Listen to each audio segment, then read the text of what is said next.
Hello and welcome, ladies and gentlemen, to CF1 as we are about to get down and dirty with our Central Region quarterfinals. Now, we're going to have a pretty big matchup on our hands today, a bit of a battle for Texas. We have Texas A&M facing off against Longhorn Gaming, and Jonah, this is going to be a harsh battle for Longhorn, but they've been looking good lately.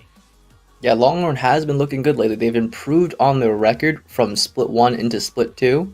They've gotten 3 games now, this split, under their belt, and they're looking poised to perhaps take on the challenge that is TAMU. Yeah, Texas A&M posting a stellar record is the best way I can put it. They lost one match across both splits, and that was to DePaul, those DPU Blue Demons who have been running undefeated across the Central Region. So, you don't really got to kick yourself too hard for taking the L there. But I want to talk a little bit about our rule set for the tournament before we go any further. So we have 3 single elimination regional playoffs. This is going to be, I believe this is the third of them, with the Central Region. And the top 2 teams from each region will be advancing to the big grand finals. Those grand finals are going to be double elimination, so teams will get the opportunity to fight their way back up through a loser's bracket. But in the end, first place will be walking away with $5,500, $2,500 to second, third with a $1,500 cash pool, and fourth, you're still walking away with a little bit of change with $500. So you just got to make it into the semifinals to walk away with a little bit of money. Jonah, as we move forward, let's take a look at the bracket. At the top here, we see the upper bracket, DePaul, who have gone undefeated in Central Group, the Central Region Group 2, rather, and they'll be playing Western University at 2 p.m. CST. That will take place off of stream, as well as St. Louis University versus UH Premier, fan favorites here in the Central Region. The games we'll be covering at the very bottom, Longhorn Gaming, Texas University at Texas at Arlington, or at Austin, rather. We'll be going head-to-head versus Texas A&M. And that's the game we'll be covering, while offering will also have Oregon State versus Seneca. Yeah, and then after that, we're going to have the pleasure of, whoever advances out of that bottom bracket, you guys are going to get to see it on stream as our second game. So make sure that you guys are looking out for that afterwards. But we're going to get down and dirty with our map picks here. You didn't agree with what Longhorn did in the pick map. We've got Haven, Ascent, and then if we go to the third map, we're going to Icebox. But talk to me a little bit about your feelings on that pick ban. Yeah, Texas A&M is a team that really plays off of the playstyle of Double Duelist, very aggressive team. Of course, they have a player with the namesake Aggro who does like to hold W a little bit. And having played against TAMU, once you realize that they have Rush A, Rush B, and go down mid fast, they like to play a very fluid, aggressive defense with all sides pushing at the same time. So if that's the case, you want to veer away from maps that are more pug-friendly, like Haven and Ascent.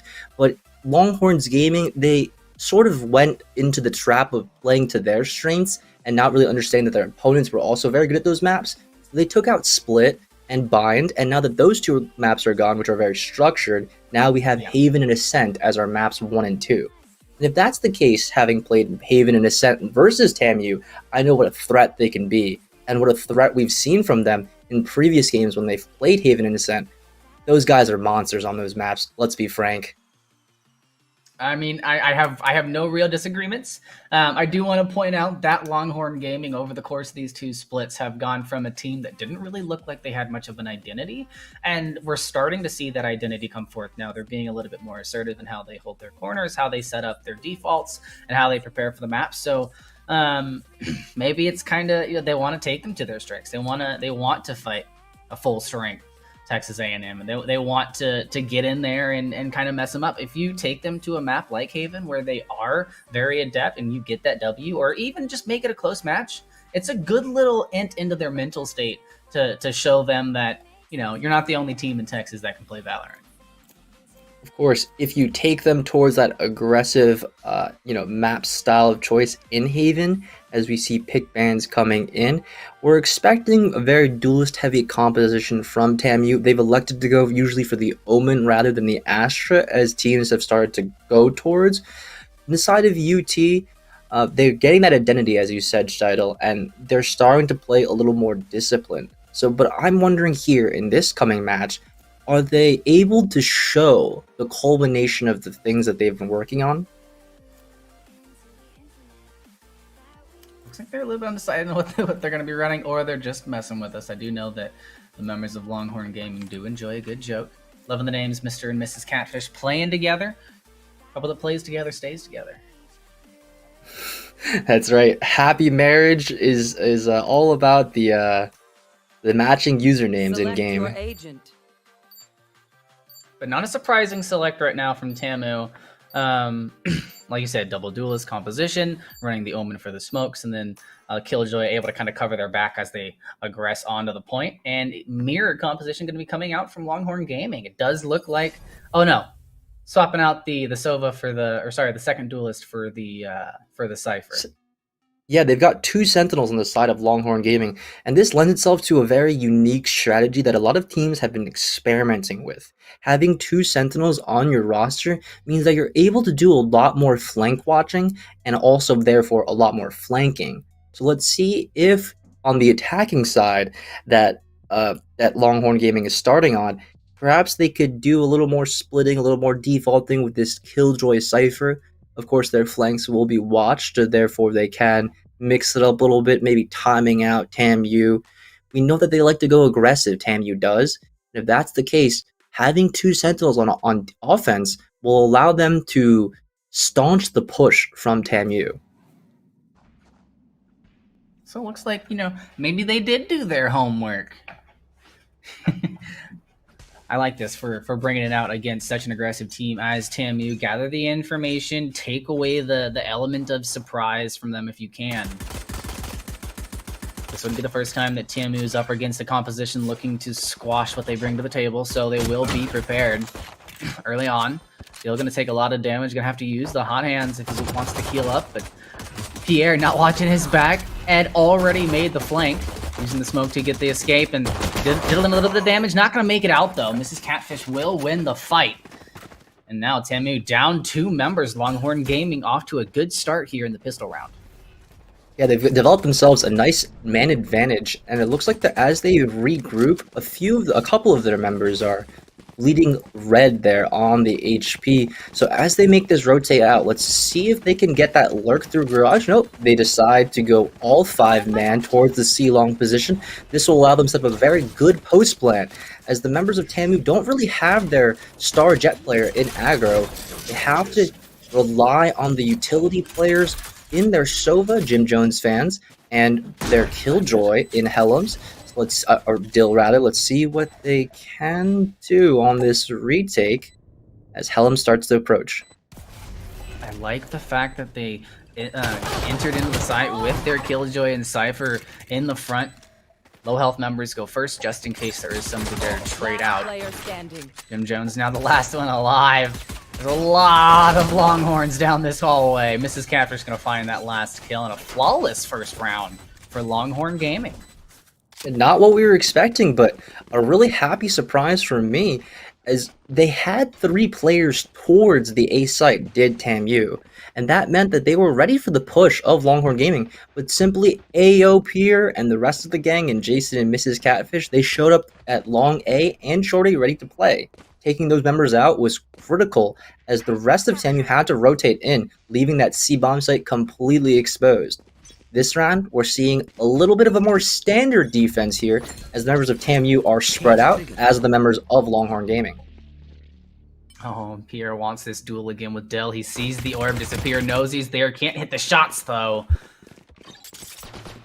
Good job checking for Ed. Doesn't see him. So little bit of information on who's where. And Longhorn Gaming right now doing a good job of really stunting the aggression that A&M wants to bring to the table, but just can't seem to get online. Yeah, they've worked themselves into this garage position title, and it looks like it's going to be a C split, but no one's going through C long yet, so this is going to be very awkward as you see Helms on off your screen towards that C long position. So they do decide to bail out, which is a great call. They allow their jet player Techni to lurk up here through C connector. They've gotten to the B site. They're going to be planning here, and during this post plant, it's going to be a full 5 versus 5. So let's see how TAMU can coordinate to remove this post-planted positioning of UT. And a difficult point to really hold B. You know, so many angles to look out for. Techni able to find both headshots there with the help of Mrs. Catfish Pierre as well, finding a couple. And that's going to be another round for Longhorn Gaming as they completely shut me up. Yes, B is easy enough to hold. Fine. Yeah, B was held there so well because of an excellent crossfire, but also because of the gun disadvantage that TAMU really had there. They didn't have the guns because they didn't invest into that previous round. But now, going forward, Shuttle, they've gotten themselves the bye. So now that they have the bye, those 2 frags on their team right now could start to skyrocket as we could see some classic TAMU aggression. Doesn't look like we're going to be getting any new buys coming out of Longhorn Gaming. They're going to go ahead and pad the economy as much as possible. Looks like Jason here. They know TAMU's on a gun round. They're playing it nice and slow, and I really like this Killjoy turret here in mid from Mr. Catfish, using it to peek down bottom B, to make sure no pushes come through there unwarranted. And it looks like it's going to be an A hit for the side of Longhorn Gaming, as they have AO Pierre there lurking up in the sewer position. There's only one player here from TAMU, as TAMU has decided to stack the C site this round. So it's going to be all up to Helms here, who's taking first contact, gets blinded as the dart comes in with the dash, gets shot from behind by Techni, and that's the A bomb site. There was only one defender there, and that is crucial for the side of Longhorn Gaming, as this is their bonus round.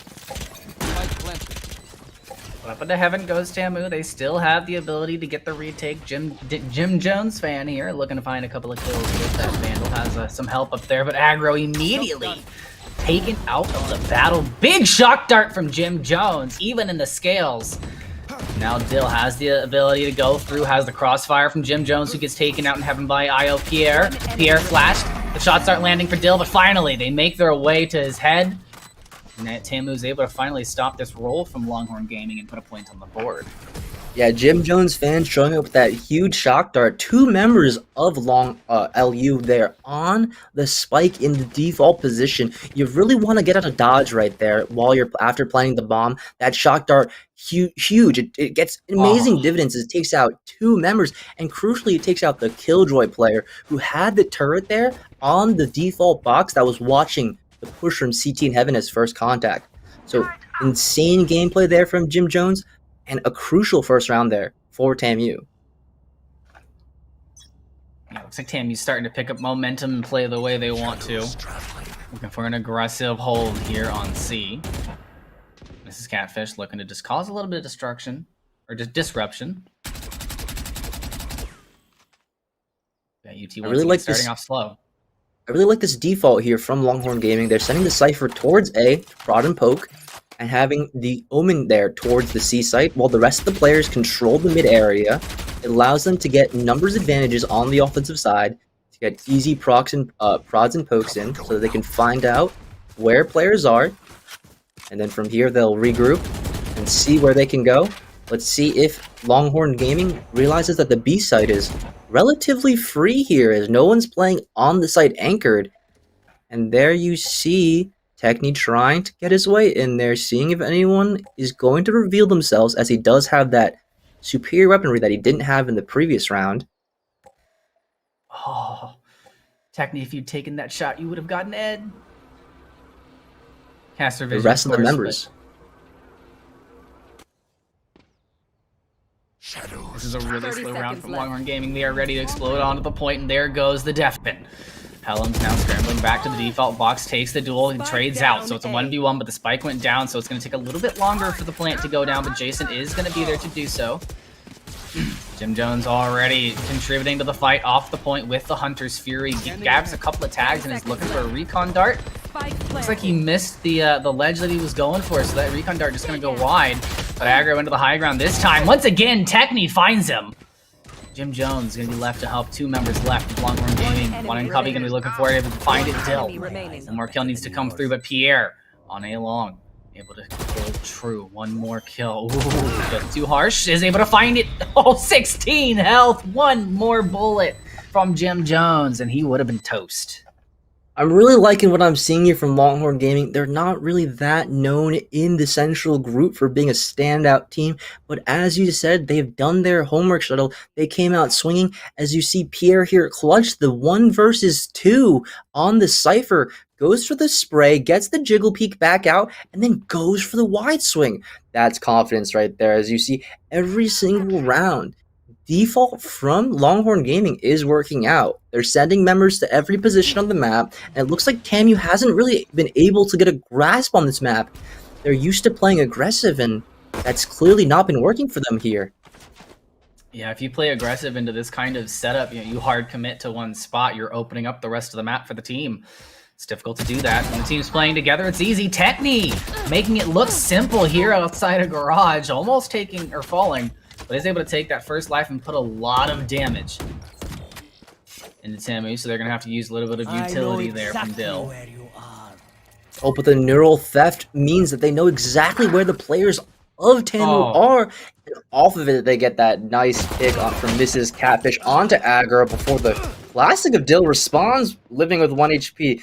Doesn't afford you too much jiggle room as Techni takes him out, and they know where Ed is from that previous Cypher ultimate, the neural theft. And Mrs. Catfish, Mr. Catfish, the rest of the team, and Jason still alive and kicking. And this is really impressive from Longhorn Gaming because they're starting to not only win rounds, but they're building up that economy quite nicely. They've gotten 2K on 3 players and the nice 5K before he purchases Techni a weapon. Doesn't matter though. The main thing is if you're taking a look at the scoreboard here, look at TAMU's economy. They're bleeding dry. If they lose this round, they'll be forced onto another eco round. And that's not really the look you want to see from TAMU, who's gone relatively undefeated in this group. No. They read it right. They brought the op to play. Doesn't get the first shot. Jonah, that would have been huge. Yeah, aggro, you're used to seeing him get those picks, but Longhorn Gaming is so impressive in the way they're playing. And I cast a cursed Mr. Catfish right there as aggro, the star player for TAMU, actually does take out the Killjoy player, leaving them second guessing. Do we go towards the A site or do we fall back? I like this. You leave lurks so that if you're followed, you can find yourself an opportunistic pick and go ahead and send the rest of your team to kind of scout out the rest. But TAMU getting a little bit used to this spread out slow play from Longhorn. They still have members on every single site. Didn't call any real rotations except for bringing that Killjoy to help out the Cypher on A. Or sorry, the Jet on A. Yeah, they're doing a really good job, is TAMU, of playing a little more steady than we're used to seeing, and this is going to pay dividends as Techni lurking up here in Garage is alone, and Dill will spot the shoulder and the barrel of the rifle there. That's an easy pick-off for the side of TAMU as their defense is starting to pull itself together. They've gotten a better read, a better grasp on the Longhorn Gaming unit. It looks like there's not going to be much they can do with only 20 seconds left on the clock. They're starting to split up, maybe trying to go forward towards a B take. It looks a little disjointed here, but the bomb is towards the C-long position, but it looks like Jason not really feeling it, not going to go for too much. Just going to save his weapon here into the next round. No real reason to push that. You've got a decent econ, you got your ults up. You don't really need anything from the end there, so I'm happy to see them keep that weapon in hand. Yeah, I'm really liking the aggressive positioning of aggro with this operator there. He was towards the A short position, took that shot, and then quickly relocated towards the A long position. And now he's taking the operator towards Garage. Perhaps we could see a cheeky little peek out of the doors there. But that doesn't really matter if the entirety of Longhorn Gaming does go towards the C-bomb site.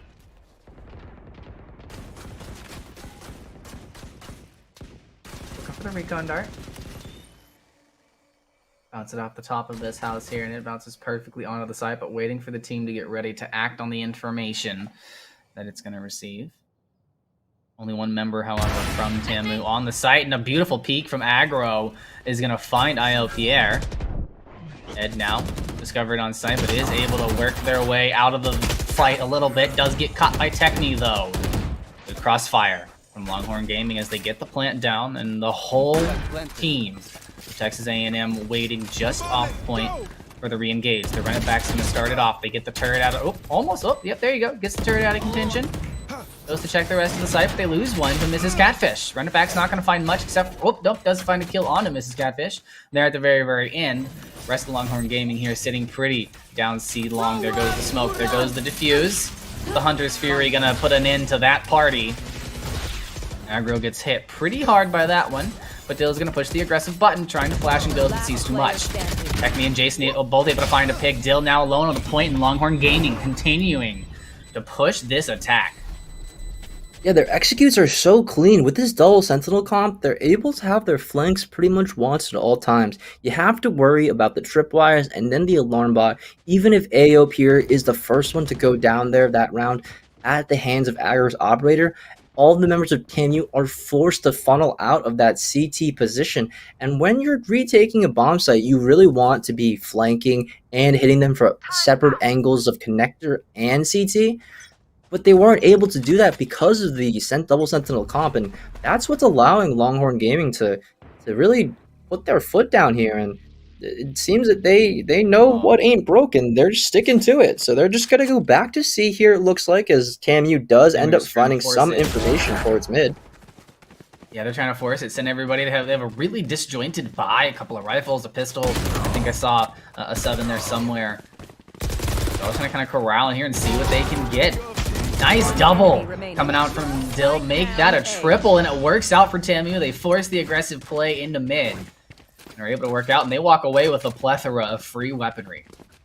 Oh my god, the bait and switch there from both teams was brilliant. You saw TAMU Dill take first contact, jiggle out, Mr. Catfish responding with two, but it was mostly the baiting and switching, the changing of position. One person takes contact, falls back, allows his second teammate to get another contact, his third teammate to come in to help him, and then he goes back in. It's that nice changing of position that allowed both teams to actually capitalize off of frags in that round.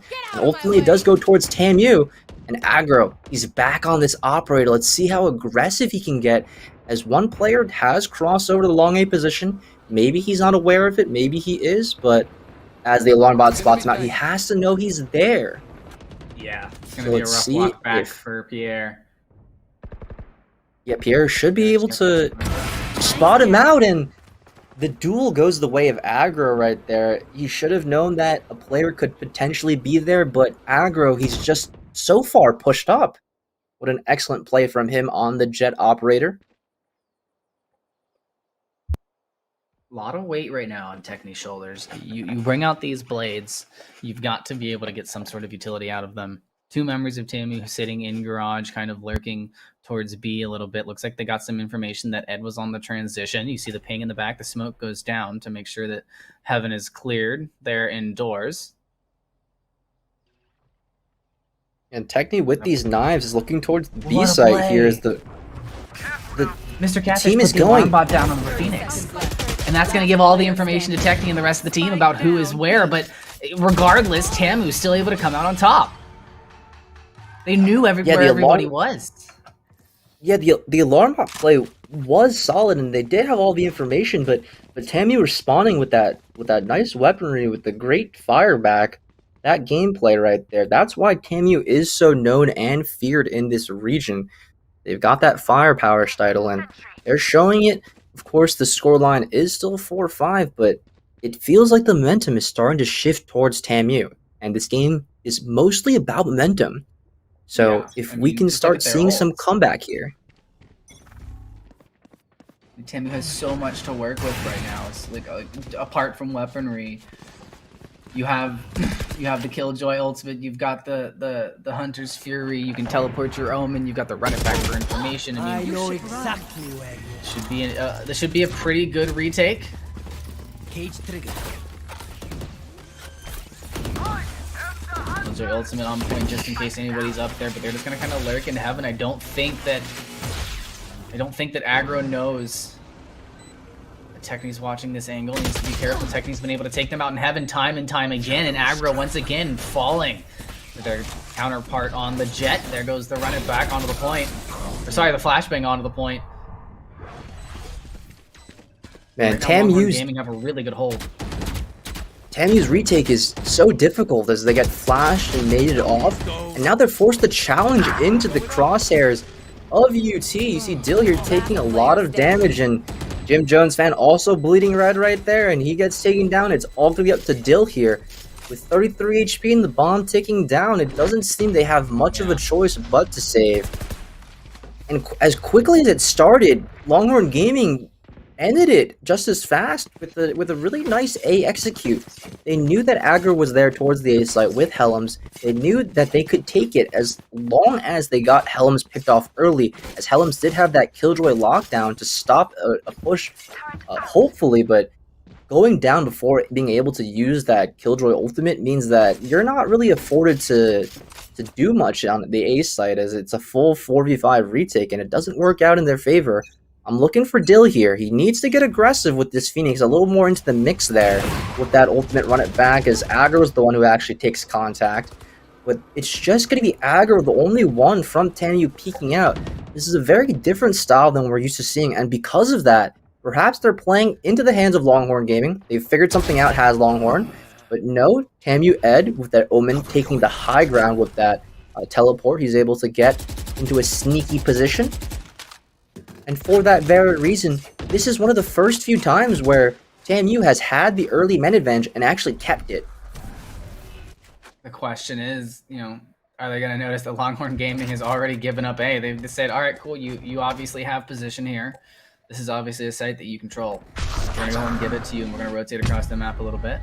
Some information from Catfish into the back finds out that the jet has rotated off of A.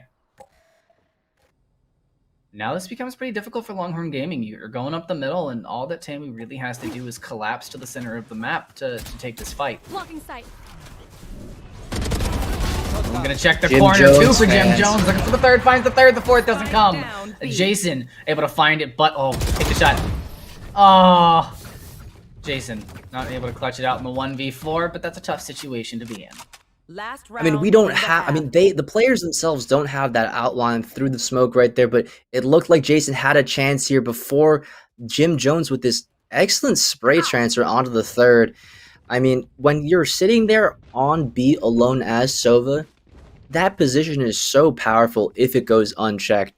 And Jim Jones fans just collecting on the dividends that is that superior positioning right there. And going into the last round of the first half, we've seen a much different Longhorn Gaming here as Techni goes to the off duel, and Aggro's the one who picks it up. Oh, it's gotta feel bad for Techni. You've been getting the best of aggro all game, but the second you pick up the operator, it's a completely different story. And now, A&M didn't use very much in that last round. They still have 4 out of 5 of their ultimates. They should be better equipped to take the hold here. The Hunter's Fury, full Longhorn Gaming, off point, will provide a little bit of extra oomph to the defense, and a beautiful play by Pierre on this flank. Finds the run it back, and it's Runner to find that secured kill, and now Longhorn Gaming looking much more equipped here on this post-plant scenario. Able to find both two members of Texas A&M who are on point. Defuse going down and nobody going for it. A little bit of distraction, maybe? I'm not quite sure, but Longhorn just didn't go for the spray for the defuse or the Hunter's Fury even. Yeah, they weren't able to quite get the plant down in the position that they wanted, because the spike wasn't necessarily planted for long C. It was more planted in towards the default position there. It means that they can't really spray from long C. They don't really have that angle. The lines, the geometry just doesn't work out in their favor. But still, looking at the bigger picture, we see that TAMU in this David versus Goliath matchup, with the records being so uneven, TAMU is supposed to be the favorite here. But Longhorn Gaming, they're on one, they're on one today. Yeah, Longhorn Gaming is not gonna let A&M walk away with this win without a fight. I think that A&M may have expected a little bit of a quicker win here. UT definitely looking to change that up. Catfish and Pierre backing each other up, both able to find members of A&M as the rush goes A. The B rush was a bit of a bait, able to find sight for free. Well, you've got 4 on the retake, 1 little bit of hurt. It's not too mismatched as far as as far as utility goes. Not too mismatched. Information goes. Longhorn Gaming has everything they need, but still, TAMU coming through with the kills, the shock dart to start it off from Jim Jones as he's now claimed 3 lives with those shock darts. Yeah, the early B aggression drew the rotation, as you said, and that's really going to be a focal point for TAMU. They're so used to rushing with Dill and aggro, getting those rotations moved over from whatever site they're actually going to take, and to run a fake on pistol round says a lot about that team. They've got that plan down. They've got the strategy there. So let's see if they have another round in their playbook. So the main point is that going forward, is the offense going to be able to consistently pull off rounds to build up an economy that makes it so that TAMU can steamroll over Longhorn Gaming in this offensive half, as it looks like just with Classics, UT isn't really able to do too much. Yeah, you know, the anti-eco round, a little bit rough for Longhorn Gaming, but that's okay. 1 enemy remaining. Still able to hold a little bit of their ground. The right click from the Classic. A little powerful, don't you think, Dill? That's so broken by Dill. I mean, people have been abusing the jump right click Classic for so long that Riot's addressed it with a nerf. And even if they nerfed it, quote unquote, it doesn't even feel like a real nerf, as you see Dill here, 1-tap Classic, jumping right click Classic. And why does a gun work like that in this game? I don't know, but Riot Games, please fix. Rito, please fix, because that is just down and dirty. Yeah, it never feels good to go to the Classic 3 tap, or the 3 burst, if you will. Oh no, Dill, be careful. Catfish has got Mrs. Catfish has got their eyes on you, but still able to capture that, and they're 1 step closer to having to run it back. And now as they move through the garage, they're going to be met by a lot of members of Longhorn Gaming in a turret just around the corner. Aggro dashes past the turret, but Jason's ready. Finds the shot, and now TAMU, 1 duelist down, have to play a little bit slower. Yeah, and the rotation has actually fully come in here for Longhorn Gaming. I mean, this is what Double Sentinel affords you. You see the tripwires towards A there? It allows the rest of the team from Longhorn Gaming to fully rotate, knowing that no one can be towards the A side, as both the Cypher tripwires are not only up, but also very deep. You see a deep A long, deep A short, and look, the entirety of Longhorn Gaming is clustered. Not only that, the turret in C connector spots both the C long push and the garage push. Excellent gameplay here by Longhorn Gaming, as they figured out a way to play the mini-map in a way that can staunch the pushing from TAMU. Both duelists going down early is going to be critical. That's their win condition right there, and they're doing it. Yeah, and as much as A&M likes to be home of the 12th man, home of the 6th agent, if you have it, they're playing against the clock. So they have an additional opponent in this situation where they don't have the time that Longhorn has to kind of sit and hold angles. They have to push eventually, and they're going to choose now to do so. You see the Cypher Cage lobbed onto the point right in front of Helms. Is going to give a little bit of cover to the retake. Oh, and the Swarm Grenade is going to find 1. There goes the teleport to get out of the mix, but it's not going to help both in hell. Easy targets Techni, able to find both in the defuse. Longhorn Gaming not going to give it to A&M. They're going to put 7 on the board. Yeah, University of Texas at Austin showing up big right here. I mean, the gun round wasn't their favorite, but to keep all 5 members alive versus a very aggressive TAMU team, hats off to them. As you see here, the double blind coming in and Techni cleaning up the 2 in hell, getting the 3K on that round. And that's confidence right there. As you pointed out, this man is beating aggro in the Jet 1v1 and topping the scoreboard. You see, in most of your games, you got a little Jet diff. Usually we're used to seeing aggro on the upper half of that Jet diff, but today, Techni's got a different story to tell. Yeah, aggro just hasn't really been able to play the game as much as Techni has, if I'm being honest. And now TAMU not really decisive about where they want to go. You see them leave the bomb back there in mid. It's going to allow them to take the pick fights, the pokes here and there, and figure out a comfortable place to put the bomb, and then they'll pick it up and move it towards the site. But Longhorn Gaming with a similar setup this time around. However, they're going to leave B a little bit more unguarded. I have two members over. Yeah, I really like what TAMU did right there. They knew that both tripwires from Longhorn Gaming Cypher were pushed up early, so they broke them, and now they still have a minute left to play with. This is very different from TAMU. They're playing patient, they're playing a little more disciplined, they found out the information, and then now they're going from there into a delayed take with only 50 seconds left. I want to see them group up now. Maybe they go back to A, or maybe they'll prod back towards B, but whatever the case, let's see if they can get around here that they desperately need. Yeah, that camera kind of nestled up in the bushes, the hedges on top of the wall. Difficult to spot if you're playing against it. 30 seconds left. Still able to see a very large portion of the point. Does get flashed out, but now has the information that TAMU is on the point and executing. Be careful, those shock darts to heaven have been a killer before. Spike planted. Here's waiting for Jim Jones to shoot that shock dart up. There goes the recon dart from Jim Jones. Or sorry, the recon dart coming out from Longhorn Gaming. Flashing onto the point, Techni able to find a couple of kills up on top of the boxes, looking for another, but doesn't get it. Jim Jones able to silence the jet as the fight continues. Dill finding the equalizers, but nobody's paying attention to the defuse. Catfish is able to find it. I mean, what can't Mr. Catfish do right there? He goes in by himself, gets the 2K, and then while the rest of his team is running in, he's just sticking the plant. Sticking the defuse right there. That's incredible coordination and gameplay there. Trust in spades. The teamwork is clearly there. The comms must be clear on the side of UT. And I'm looking at this, and my mouth's a little agape here, Steidel. I didn't expect this.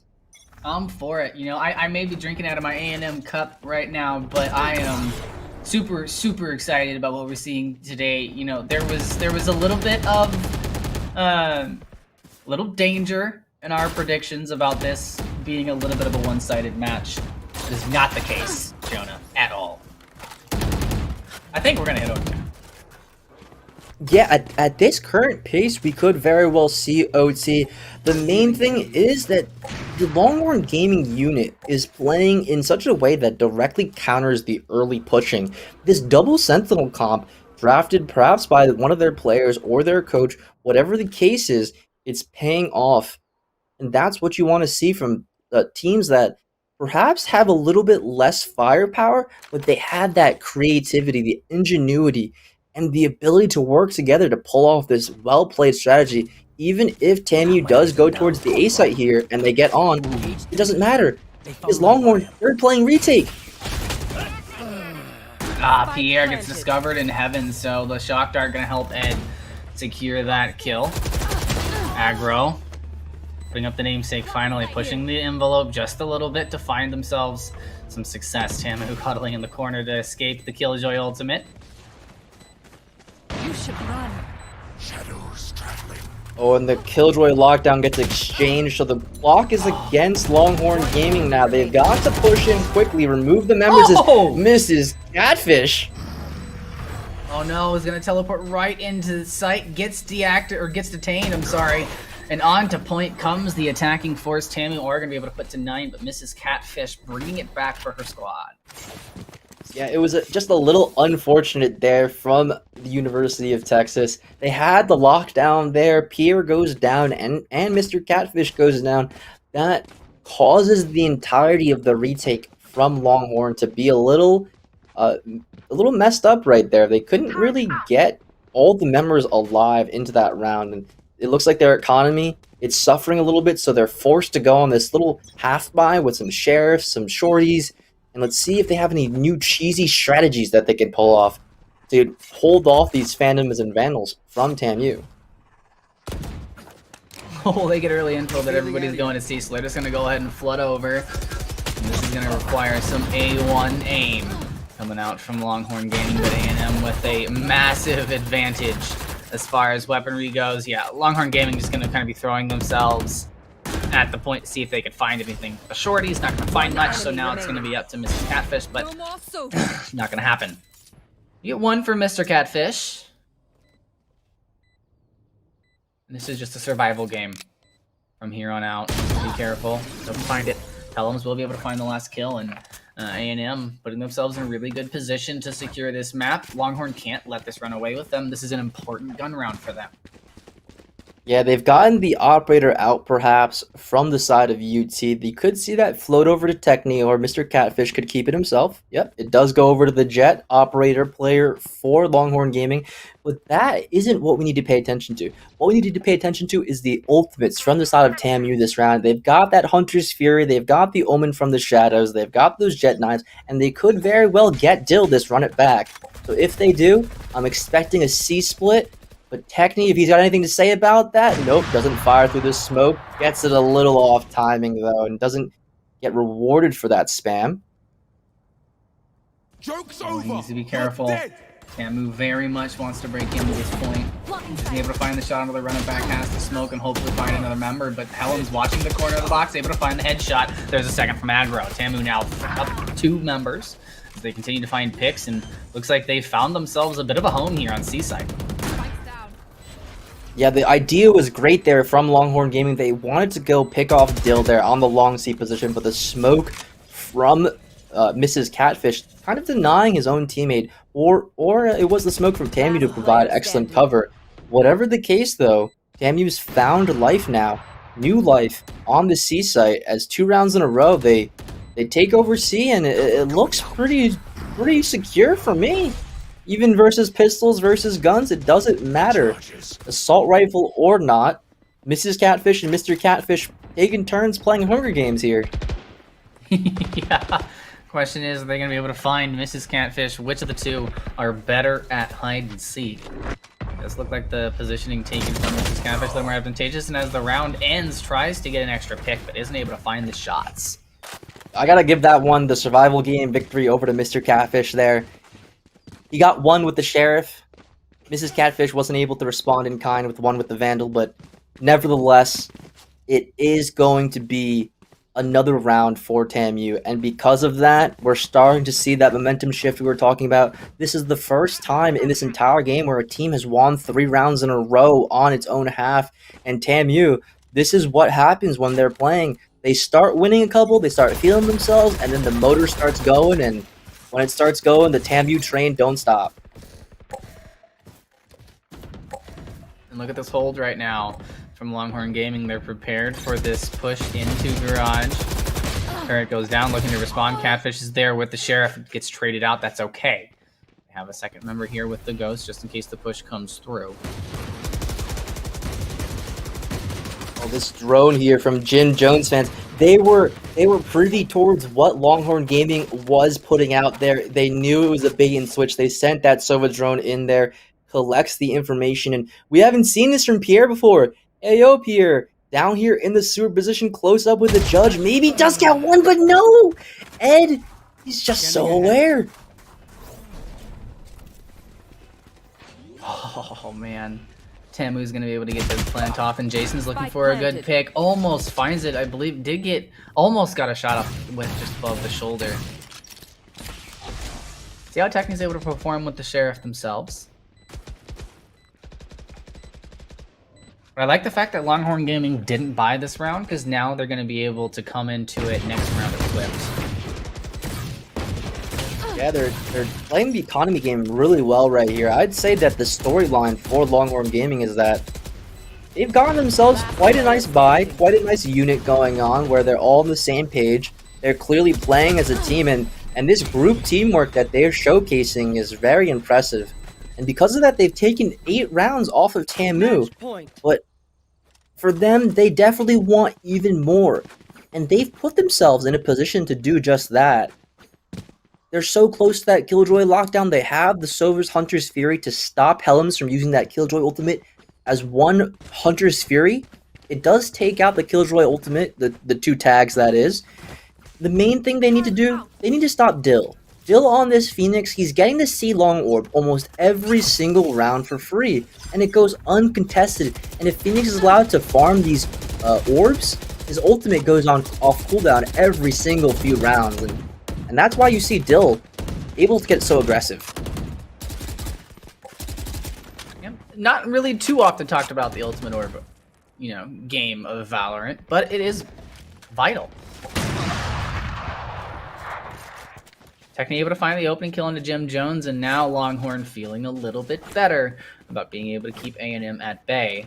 However, the no-noise play from A&M almost allows them to get free entry onto C, but that Owl's drone able to spot one of them out. And Longhorn not going to take the bite on the aggressive defense. The mix-ups are incredible here from Longhorn Gaming as Techni gets another contact but gets blinded off. Very crucial blind there from the Omen of TAMU, removing this operator from the high ground, and now Dill getting that kill, does have access to his run it back. He doesn't need it though. He doesn't need to run it back if he's got his original life, taking out 2 players there, and the retake is going to be a perilous task here for Longhorn Gaming as they have an operator. It's so hard to retake with this weaponry. Oh no, what weaponry? Aggro able to find the best. The dash goes through and a knife to the face to finish it out. Finishing in style. A&M are going to be able to take our first map, and what a map it was, Jonah. I mean, my mind's still kind of bumbling around a little bit. Break it down for us. So really what we expected to see versus what we actually saw was a completely different form of TAMU. We were used to seeing them go aggressive on defenses, taking it to the other... Oh, you got the nice TAMU cup right there. Maybe a little bias coming out from my fellow casters, but still, we're used to seeing TAMU run it down on people, and we saw that from Dill towards the second half, but we're not used to seeing aggro get shut down on this Jet. He was losing a few duels, but still... The prime contribution as a Jet player in good gameplay is that you're the one going in first, right? And that's what I have to award Aggro for. Just because he was getting shut down by Techni and the other members of UT doesn't mean he didn't stop. He kept on going, and that's really what you want to see from a player like Aggro. UT, they had such an interesting strategy with the double sentinel. They stopped the push with utility, the Cypher tripwires, the cages, the cameras, the turrets, the alarm bots. And that is really going to be what is... They have to take that into the next map. That's their winning ticket almost. And if they're able to do that for map 2 of Ascent, I'm looking for another close one then if they're able to do that. Or maybe TAMU's figured it out a little bit. I mean, as you said, TAMU is a great team, so... Yeah. That double sentinel composition, that works on Ascent as well. Pretty effectively allowing you to not have to worry about mid as much. If you're able to lock down one of those sites with that Cypher and then the other with the Killjoy, you're kind of able to float a lot more and catch those. Because for me, Ascent is the map that TAMU's really, really good at. They're able to rush mid, cause a little bit of instability, and then they're able to pretty much choose their side at will, and their executes are pretty clean, if I'm going to be honest. So you think that double sentinel is going to come back? I hope so. That seems to be what's giving Longhorn Gaming life here, really. The fact that they're able to use that utility so well. And I really want to point out, they've got synergy in spades right now. I mean, Mr. and Mrs. Catfish, they've obviously got the matching names, but they've got matching playstyles. They're playing off of one another. They're playing trades very well. And if they're able to step up just a little bit more in these individual engagements, you see here, Jason had those 5 frags. Of course, he was doing a lot for his team in planting the spike and off of throwing the Sova darts, the recon, and the shock for his team. But if they're able to step up the individual trading a little bit more, then Dill doesn't get that 3K in window winning them that round. And if that round goes in the favor of Longhorn Gaming, a little bit of momentum can go a long way in this game. And if they were able to win that, then the tides will shift ever so slightly, and that will maybe cause a butterfly effect where in a different reality, maybe we could have seen UT win this round. I can see it. But Longhorn Gaming going to have a little bit of time to talk about that over our break. So don't go anywhere, ladies and gentlemen. We will be right back with this Texas Showdown on Ascent.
Now which way do we go is the question to ask. There are so many choices that it's hard not to look past. What is real and what is fake, and the risk we have to take. Will we know what is throwing off our balance? We're trying to find ourselves without the defining words. We can no longer hold on to what only makes us hurt. We cannot sink into the dark. The vertigo is getting sharp. There's something greater than ourselves that we must reach for.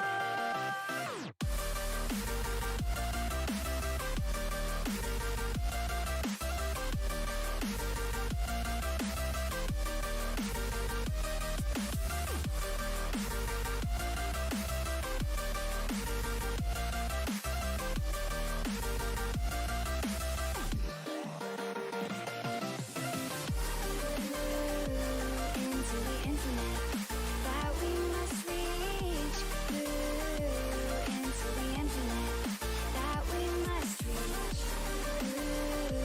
Into the internet that we must reach. Into the internet that we must reach.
And we're back, ladies and gentlemen, and we are not wasting any time. We are going to be hopping into map 2 any minute now. So I wanted to talk a little bit of prep for that. We're going to Ascent. We talked a little bit on the break about how Longhorn Gaming with this double Sentinel composition has done a really good job of kind of stinting what TAMU likes to bring to the table. Hopefully we're going to see that coming up. But on the side of TAMU, what do you expect from them going into Ascent?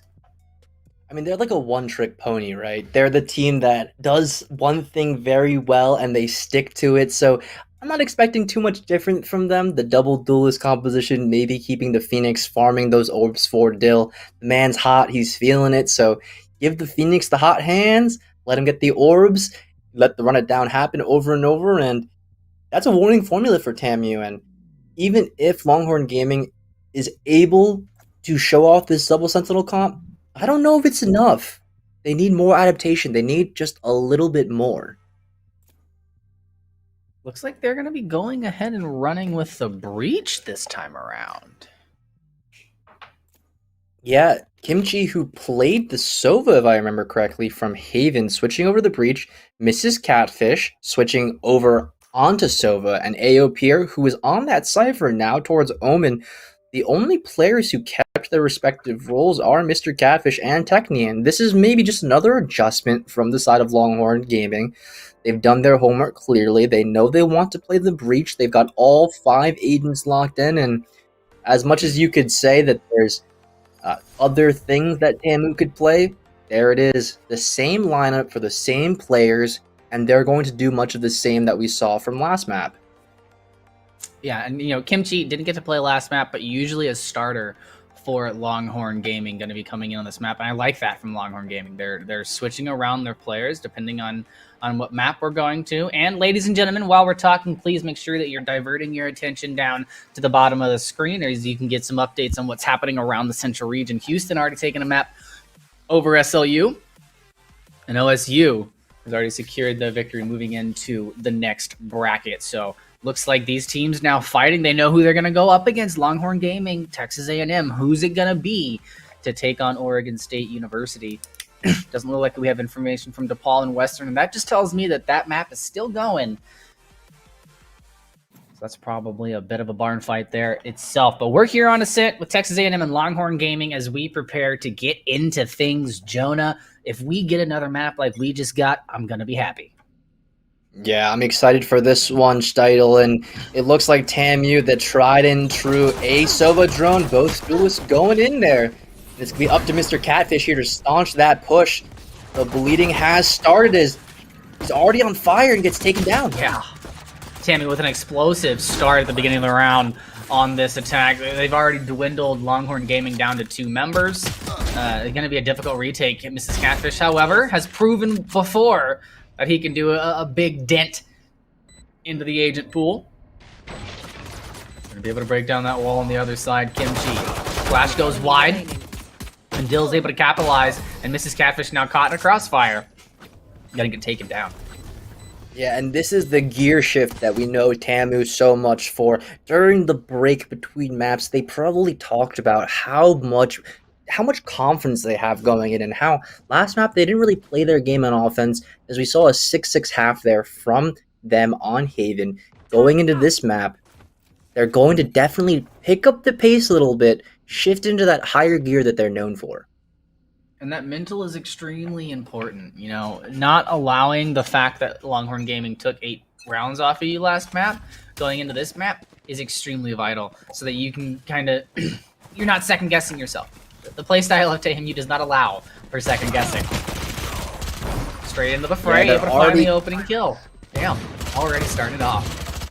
Yeah, they're up mid through B market right there, and through B main quickly, and it doesn't seem like they can do much as Mr. Catfish gets caught out on the flank here by Helm's Killjoy turret. And it's just going to be up to him to maybe bring it back a little bit, get some economy down from TAMU, make sure they don't keep those Spectres into the bonus round.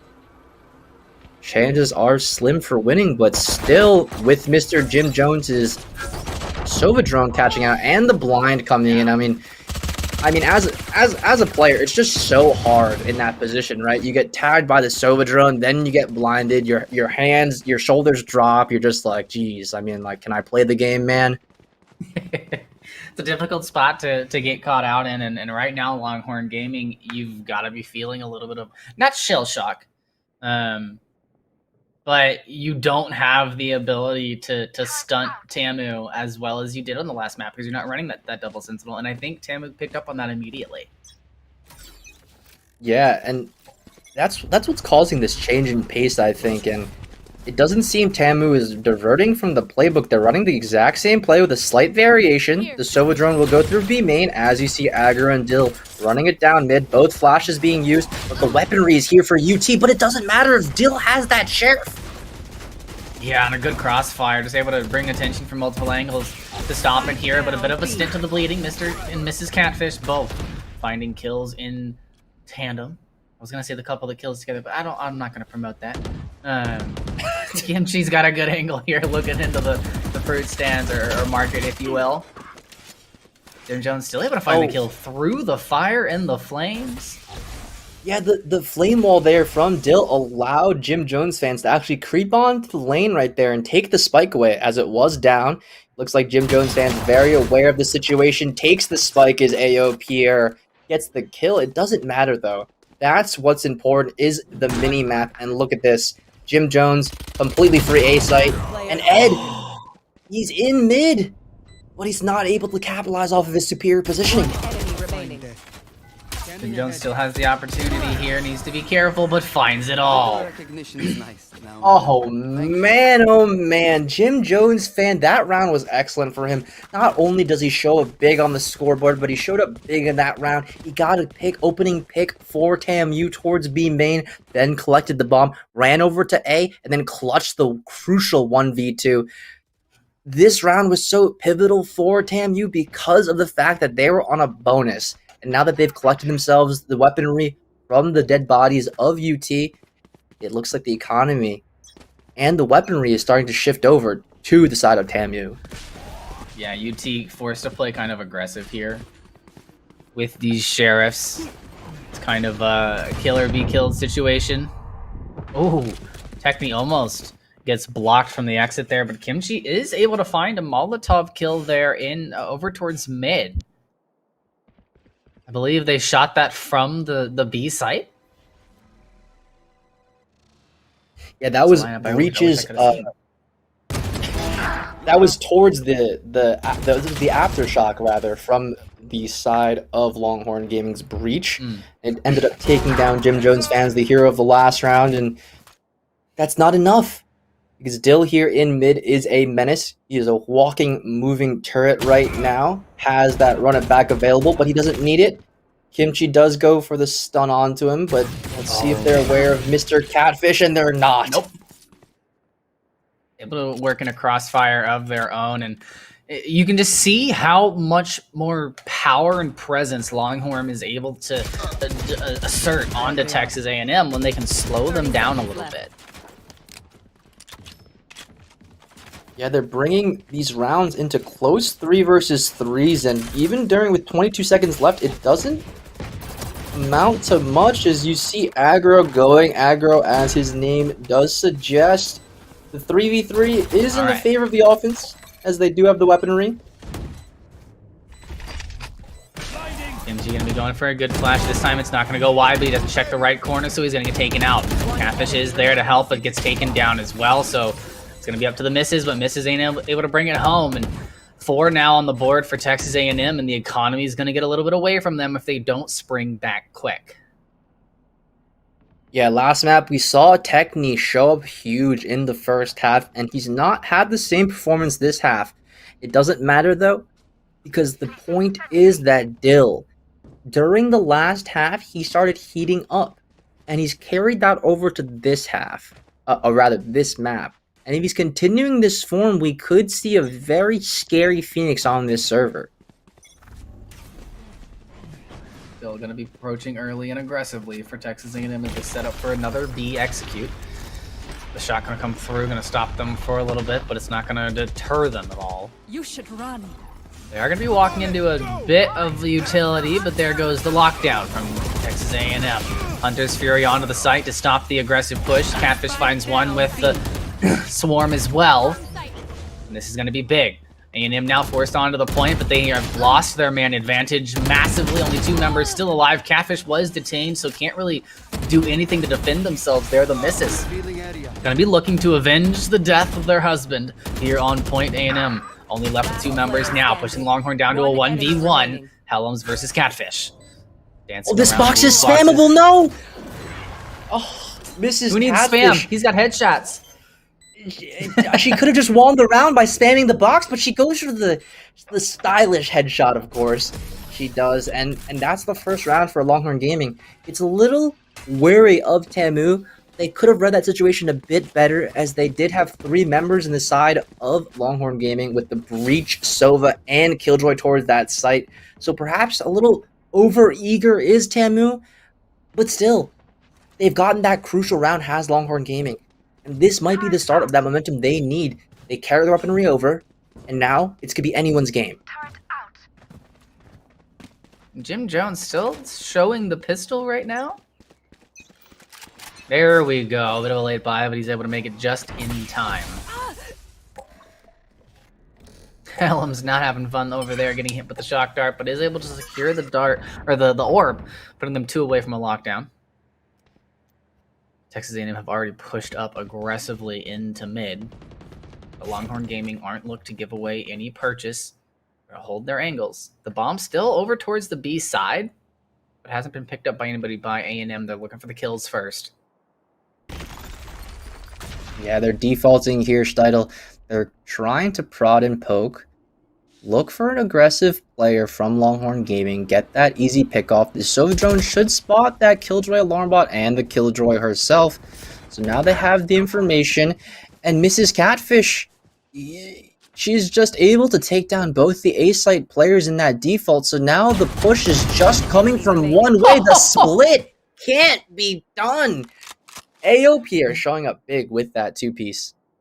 Judge, jury, and executioner right then and there. And now A&M only have Ed. 30 seconds left. Gonna be looking for pretty much anything they can at this point. But ultimate's against you. Man advantage against you. Texas A&M probably going to lose this round as well. And that's big for Longhorn Gaming. Their economy needed this win. Checks the corner a little bit too tightly, and Mrs. Catfish is going to be able to close it. The Longhorn Gaming right now starting to climb their way back up the hill.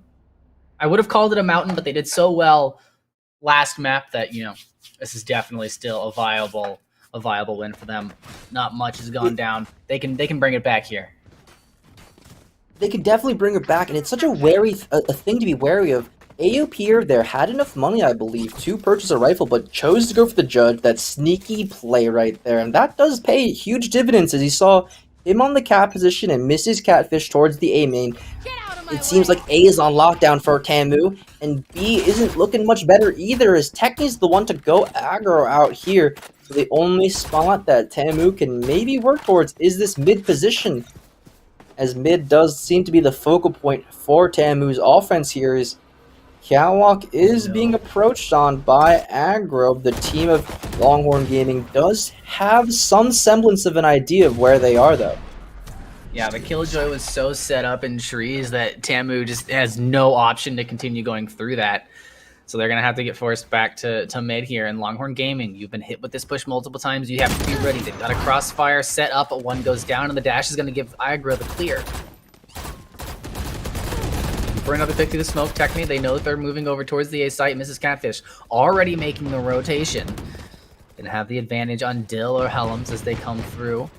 Gonna go for the curveball. Oh, and Techni almost finding the shots needed. They will get cleaned up by the rest of the team. Only one member left once again. Ed, the final member of TAMU, and a Bucky's not gonna cut it. We're not gonna be seeing a Winter Soldier here today. No Winter Soldier and a nerfed Bucky. He can't do much. Anthony Mackie isn't here to bail you out, son. So all you've got here for the side of TAMU is, you know, they've got the full rounds. It is impressive, yes, but we're starting to see more of what we saw last map. All the ultimates online for MUT means that they can respond to anything that Helms and Jim Jones fans does throw at them. It's going to be crucial, though, because they're looking for an A-take here. Dill will be the one to grab that orb on that Phoenix. But TAMU, they're investing a lot towards this. This is very readable from their side. Oh, Techni wants some blades here. They heard the dash, so they should have some information on where a couple of members are. And UT misses. Catfish finds Ed. Ed's not going to be the last one alive this time around. 2 now down. For Texas A&M, the aggressive push through mid is going to pay off for Pierre, and now A&M having to watch their front and back simultaneously. Dill not able to find the shots. Pierre finding 2, and A&M falling here in this round to a flawless Longhorn Gaming. I mean, that makes me so happy to see. Longhorn Gaming is so aware of what TAMU's plans are. They know exactly how they play, having played them within the same region, within the same state. Dill going A main to try to get that orb, the rest of TAMU trying to follow him in. That is read by AO Pierre. Pierre shows up huge that round with a 3K flanking in mid. You saw what he did there. He threw both smokes down in top mid and tiles, meaning he could walk out for free and then show up behind the members of TAMU unaware. Now TAMU has to be a little bit wary. I mean, you just lost a third straight round. So they're going to look to lock down on A and execute. So that's going to give it away. Counter lockdown. Going to be sent off as well. So just both teams going to have to kind of pump the brakes. But Jim Jones is going to go ahead and try and take care of that defending Killjoy. Is able to do so, so the attacker Killjoy is going to go off, but nobody's going to get caught, so it's not too much of a big deal for them. But they are going to lose a member. Spike goes down for A&M onto the point, and they have many members off point, as well as somebody on the catwalk that can watch their flank this time around. The Odin from Mrs. Catfish is looking to find something through the wall, but there's just too much in the way. Is able to find a couple of shots onto Helens, but not able to finish it out.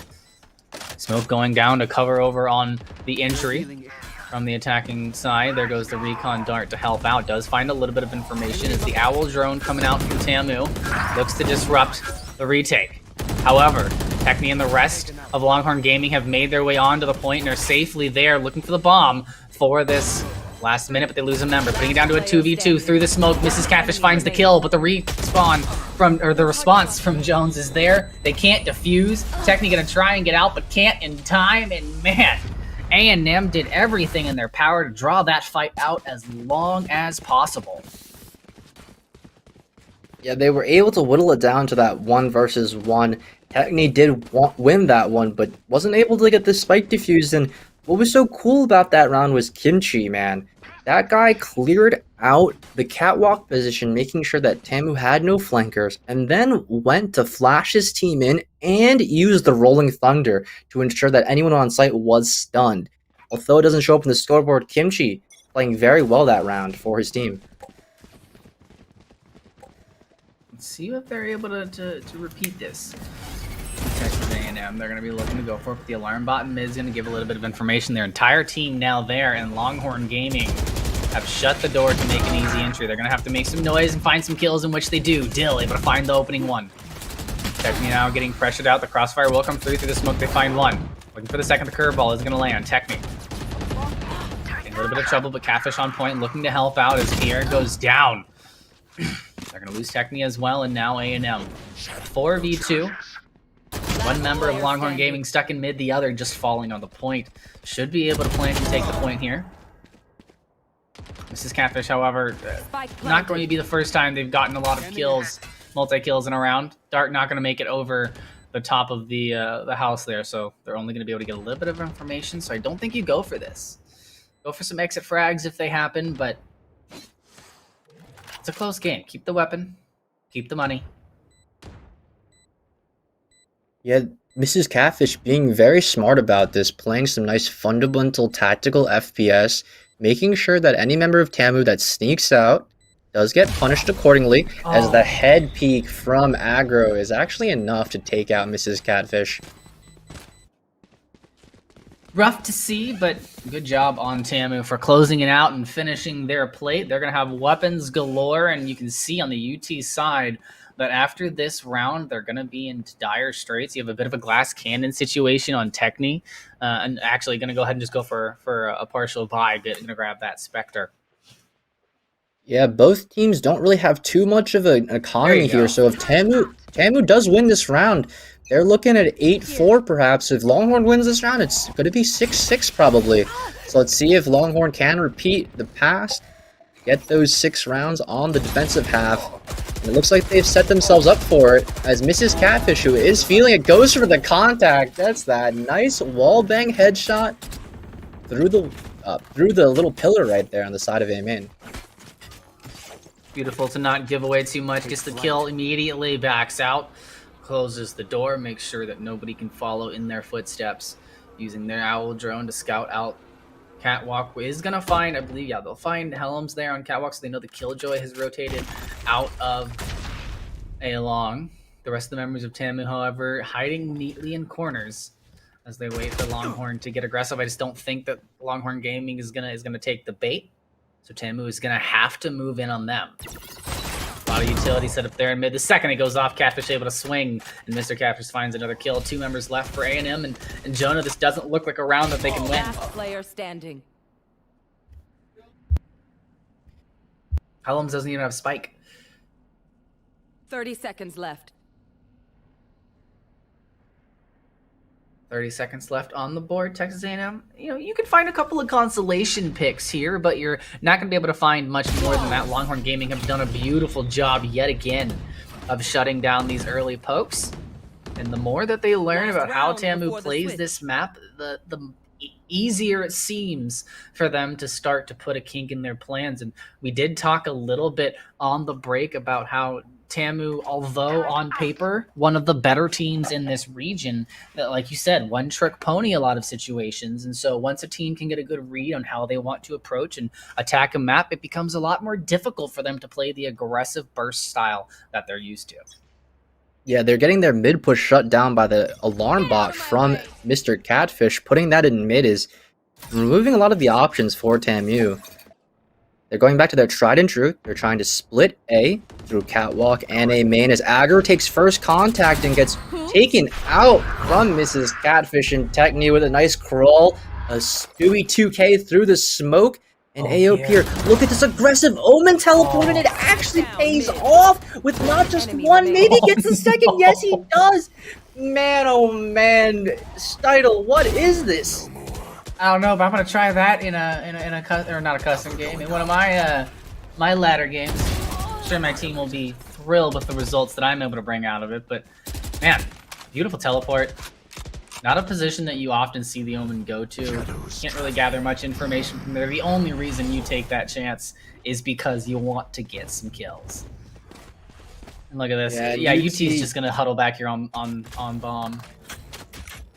Yeah, they've got it locked down. Ed is in a 1 versus 3 for the 7th round of the half for his team. If he's able to get it, I mean, he's got a lot to do though. Gets Sova Hunter's Furies down. It's a little rude. There's not much you could do right there. I mean, come on, man. You got 3 people, Hunter's Fury coming at you, Steidel. You don't got much of a chance there. Yeah, but I told you we were going to have an even match, and we literally have an even match. But look at this. Able to find the shots as well at a distance, and I don't think he got hit once. Able to kind of jiggle around through those bullets. Little Neo here. It's Matrix-style evasion. And now Longhorn Gaming goes to the attack. That's not really a position you ever expect an Omen to be. And as you said, if you use that in your comp game, I'm sure, Steidel, you will definitely be able to get frags from that position. I guarantee it. Easy ace. Easy ace. Well, we're looking at the scoreboard real quick and going to pistol around. The main thing is Mrs. Catfish is on fire, and the team of Longhorn Gaming is grouped up towards this B. They've got the breach flashes, the jet dashing in. Oh, they got a blind player, not just one blind, but 2, Steidel. Techni with a beautiful play on the back of the flashbang. The spike's going to go down, no problem. The question is, are they going to be able to protect themselves on the retake? Still a couple of Titans of industry here on TAMU, but one getting fallen. Aggro. Or getting felled? Felled, there we go. Gotta make sure I'm using the right tenses. Oh no. Longhorn off to a good start now. Yeah. Now that they're on offense, he's switched gears, right? It's just like you're an offensive player, you're playing the jet, and going updraft, dash, 2 players blind, gets the first and the second, collects both of them, and that's what you want to see from the side of Longhorn Gaming. They've got that coordination, the nice flash by Kimchi through that wall, and Techni collecting the little bills that TAMU have to pay him. And for TAMU, it's, I don't want to say it's shell shock, but I feel like you're just not expecting Longhorn Gaming to be that aggressive on that point. Their quick executes have been sparse, but they've been clean when they've decided to bring them into the equation. You have to check both corners here, Longhorn. Able to find one. There goes the dash through, and the patience from Aggro is able to find the first kill, but dashes right into the view of Techni. Trades themselves out. Now UT gonna have a little bit of difficult time finding themselves onto the point. Techni, however, into the back. One enemy remaining. Able to find one. Now only one left for TAMU. Longhorn Gaming can plant for free onto the point as Dill has to kind of play ring around the rosy with Techni. Techni's not gonna check it. Oh, Techni checks it. Techni finds it. And that's gonna be another round for Longhorn Gaming as they put 2 on the board, 8-6. Economy in their favor. This is good momentum for the Longhorns. This is just feels good if you're playing Jet right now. You ended the half with five frags, and now going into the second half, it's only 2 rounds in, and you've already collected yourself 7 frags. You got the Jet knives online.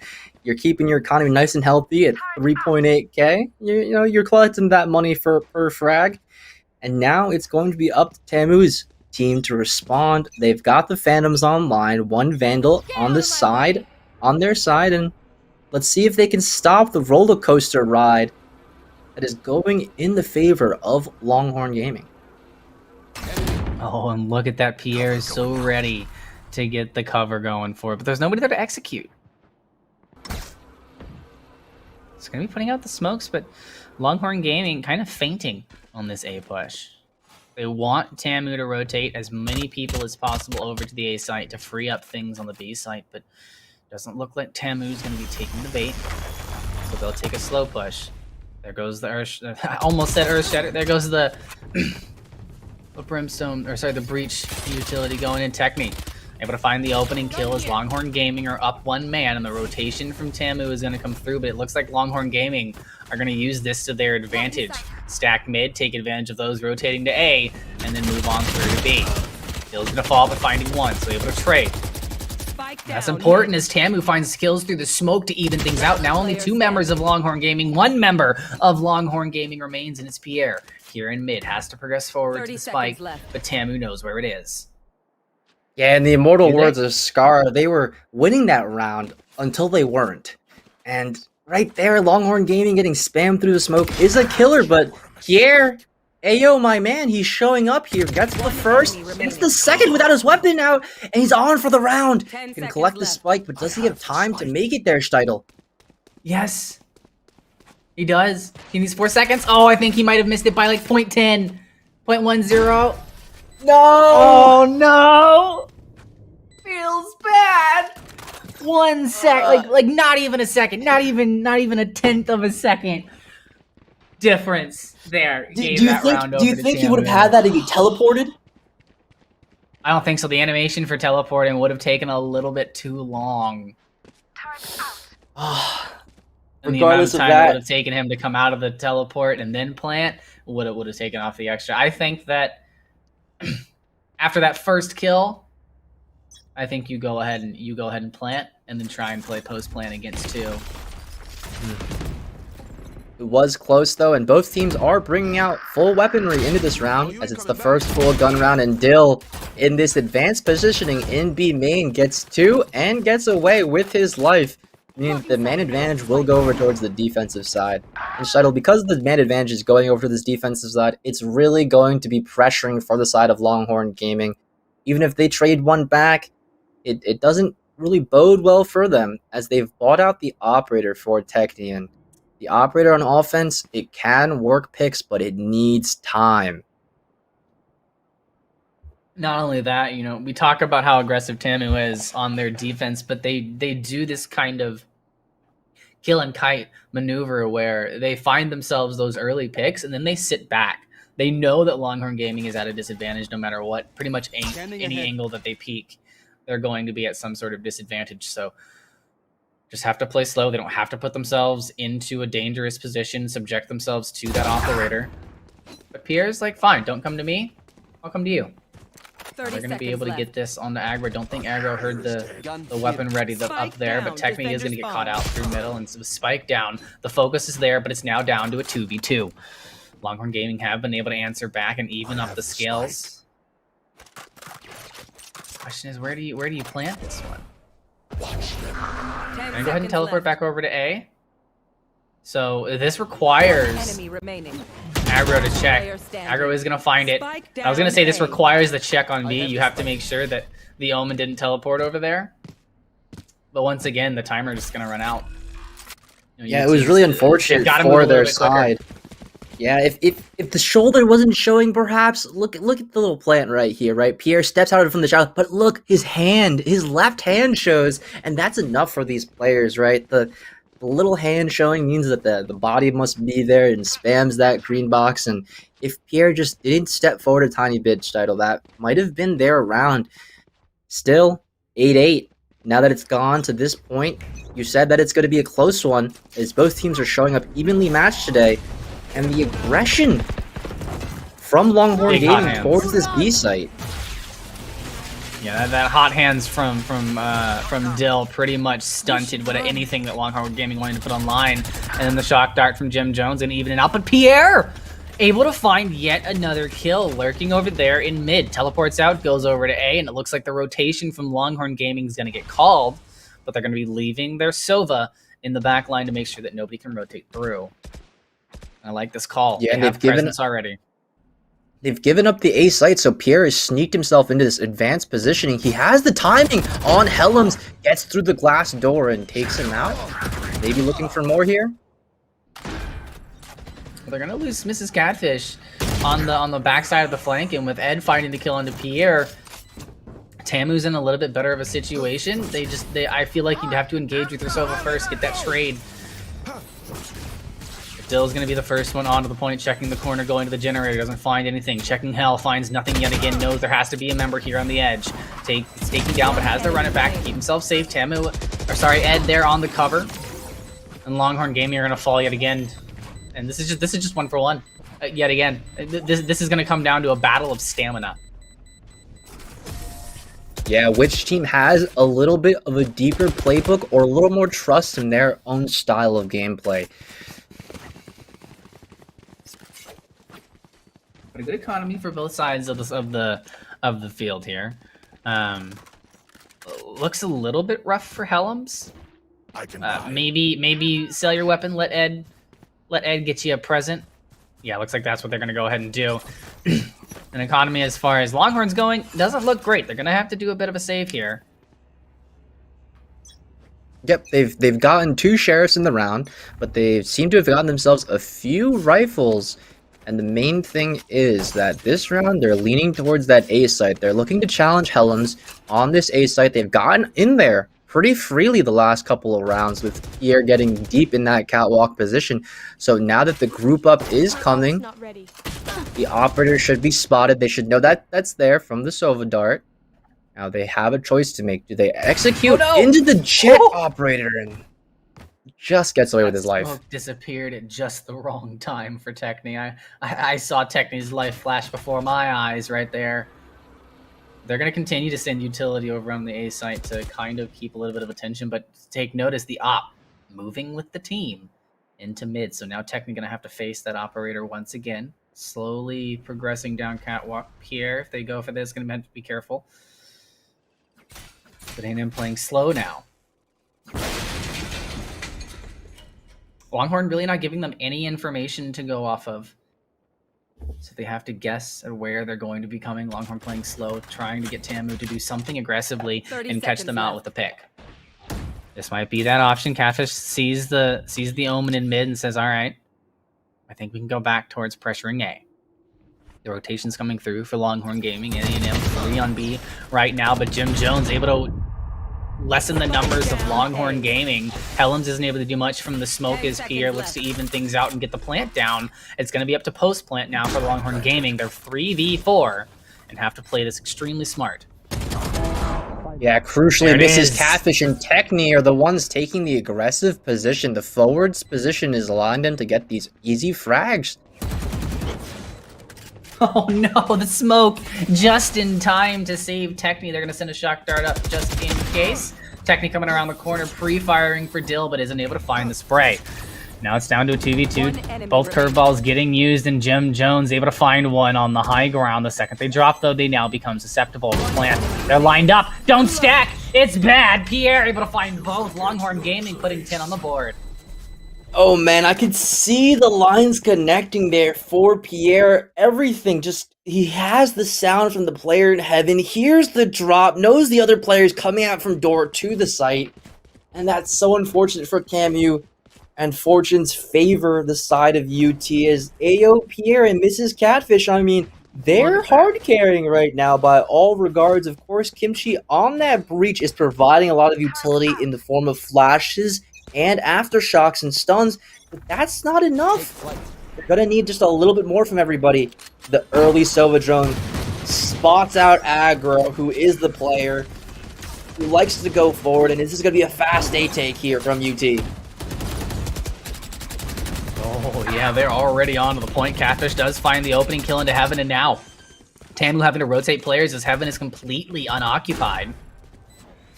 And a good job on Kimchi.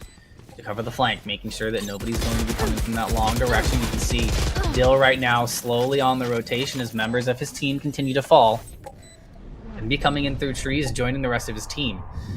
Techni needs to have somebody there to trade off with. Only 5 health, so it's going to be an easy kill. 2 down now for TAMU. It's just at the Dill. Run it back, not online, only has the single life. Look for the kills into heaven, finds 1, but the reload is going to get him killed. And now Longhorn Gaming up to 11 rounds, only 2 away from taking the map and putting us to Icebox.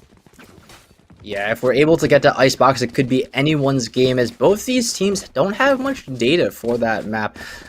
The brilliant thing, though, that I want to point out that TAMU is doing is, both on the A site and the B site, they're actually closing the doors and then breaking them. So they're breaking them so that when the offense comes in, they can't close the door themselves, making the retake that much harder. And that was what allowed the cat push to come in from the side of TAMU during that retake.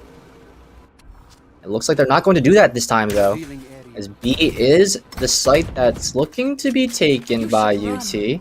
1 player on the site versus a Killjoy lockdown. He doesn't have the Hunter's Fury to respond, so he has to get out of dodge before he gets detained. And there he is, running across your screen. 2 seconds. That was cutting it close. Cutting it close, and it looks to be a full 5 versus 5 retake. And through the smoke this time, TAMU just cannot get anything done.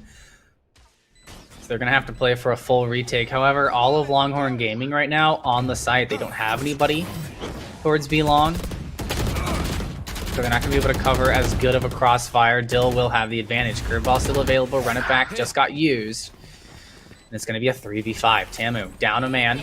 Going to use their lockdown on this fence. And this is so smart. They can't escape at all. Nobody's looking to their left. Pierre, just look to your left. There it is. Longhorn Gaming now putting it to 11, and they're starting to run away with it, Jonah. They're starting to get some momentum.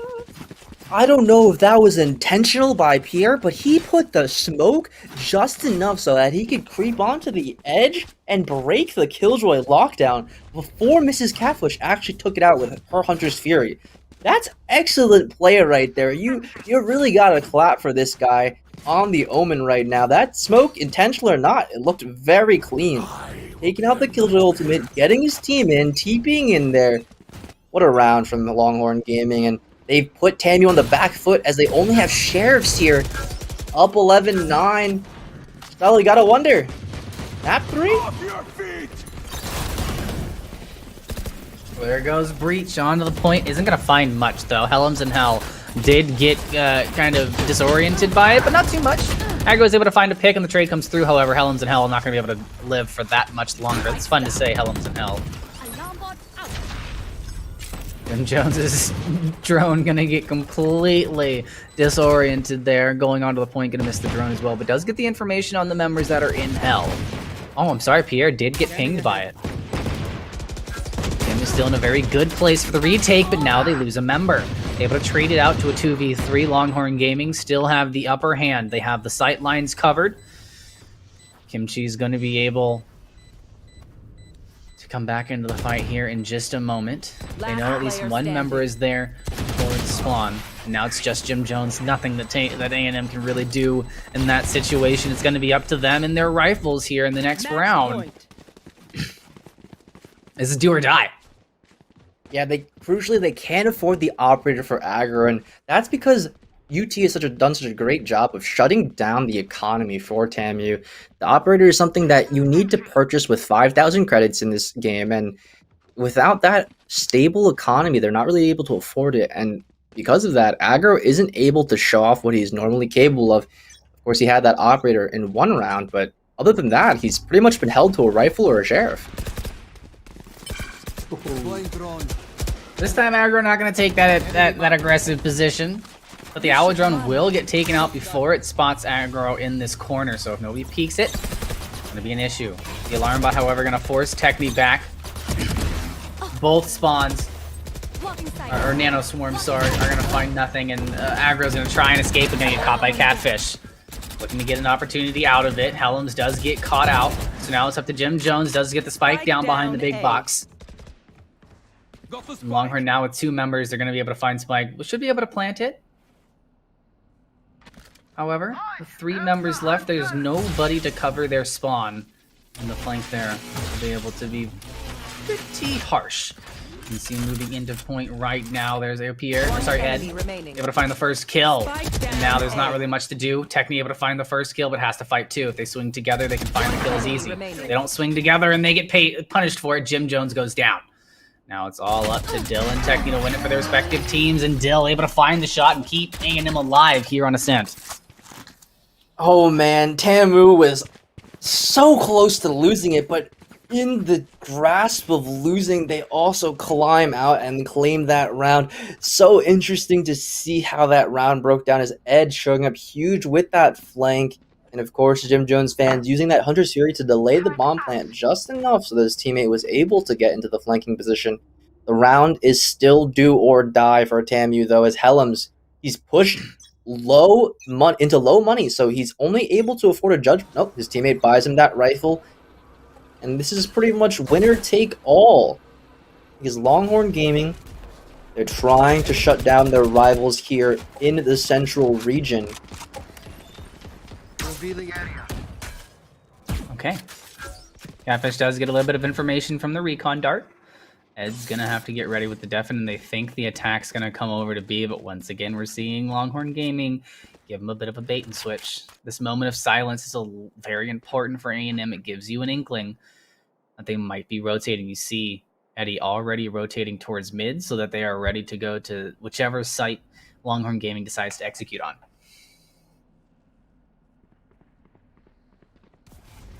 Found them. Killed my bot. There goes the alarm bot. Helms now has got information that somebody is somewhere. But UT's still able to explode onto the point without too much of an issue. They are going to send Techni this time towards spawn, so they'll have that angle covered. The recon dart into the back is going to give Aggro's position away, and Mrs. Catfish from below is going to be looking to capitalize on that. The turret going to be taken down as well. Now, and we're going to try and break through, but a good flashbang. However, the shots through the floor take Pierre out of contention as Aggro looks to challenge Techni again, but gets taken down. 2 members left from A&M before Longhorn punches their ticket to a third map. There it is, Techni able to find yet another kill, and Longhorn Gaming is going to push us to Icebox, Jonah. This is going the distance.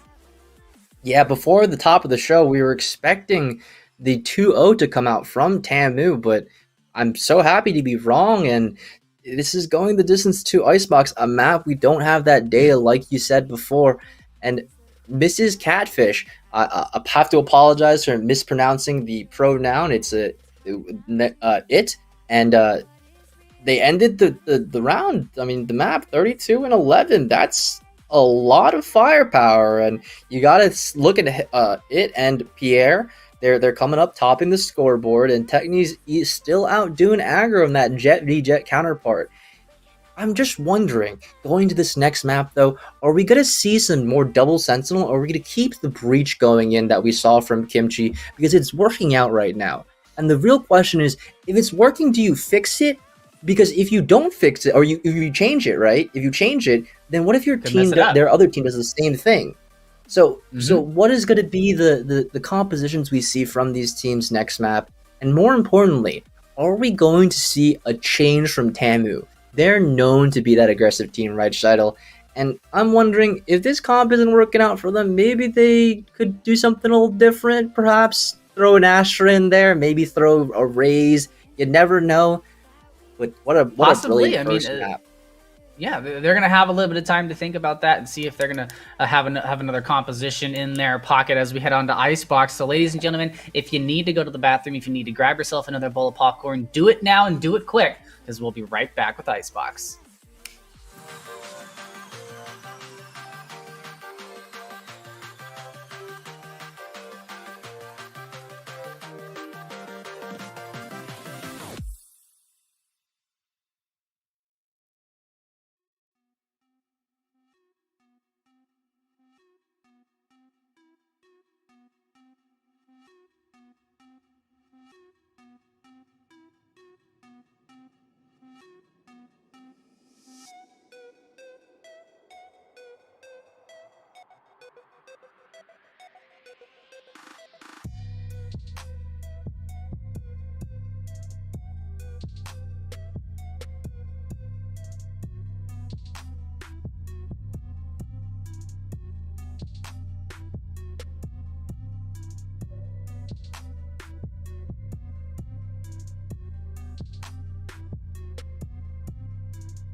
Welcome back, everybody, to the CF1 Central Regional Playoffs. We're in the first round of the quarterfinals, and I feel like we're in the finals, Jonah.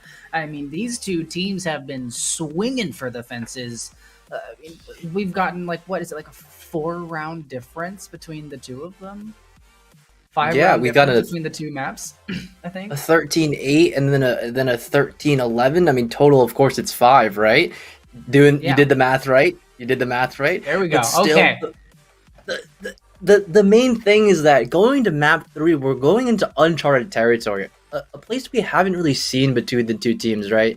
And Icebox is one of those the newest map besides Breeze. We haven't seen Breeze yet in competitive play, but still, Icebox. Do both teams have what it takes to adapt? They've both got the Killjoy players, they've gotten the Jet player, but the rest of the team composition, we're used to seeing more of a Sage, a Raze perhaps on this map, but neither team has shown that. So let's see which team can bring out the Sage. Sage is such a good character in this map, as on offense, you can wall off B main or A main plant, and on defense, you can wall the middle too to make sure that nobody actually goes through that, making a key choke point very, very defensive.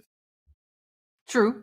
And we talked a little bit before the matches about how, or before the break, about how maybe A&M brings the Astra or the Viper into the mix. And in the games that I've been able to see, the Astra and the Viper really strong and powerful together here on Icebox. Yeah, those two agents, of course, are staples on this map. And right as we get into agent select, not chance select, sorry, not League of Legends, and Longhorn Gaming, AO Pierre on that Viper, Kimchi on the Omen instead of that Breach, and Mr. Catfish bringing out the Sage. So those agents that we prefaced, the Viper and the Sage, being bought into the lineup. Looks like TAMU's having a little more of a trouble figuring this one out, as Dill has swapped from that Phoenix onto the Sage, no longer on that agent. And as the rest of the team does load in, we get a nice picturesque view of Icebox. Up. Never mind, no pictures for us. The crucial map 3 though, Steitel. Which team do you think is going to take this? You know, A&M looked really, really strong, but I have to put my ball into Longhorn Gaming's court. You know, a team that's been developing really well, and based off of, I mean, last time I saw them play, I'm gonna be frank, they didn't look good in Split 1. They just didn't look like a team that I would put this far into the bracket, if I'm being completely frank. And you know, I apologize right here, right now on stream to Longhorn Gaming, because they've obviously put in the work. The difference in how they look from there to here is just absolutely phenomenal. They have an identity now. They're playing patiently when they need to, and then they're playing explosive when they get the opportunities, but they're not forcing those opportunities, which is something that they had an issue about when they had their executes. It often looked a little bit unpracticed and coordinated and pretty forced. Now they're waiting for those openings. They're actually working the map, the information they're able to gather, the positioning, the defaults of the enemy team and their play style, and they're bringing all of that into account when they play the game. And I like the fact that they've risen to that. And so I'm gonna hook my cart or my horse to their cart. Isn't that how it goes? Something like that. Yeah.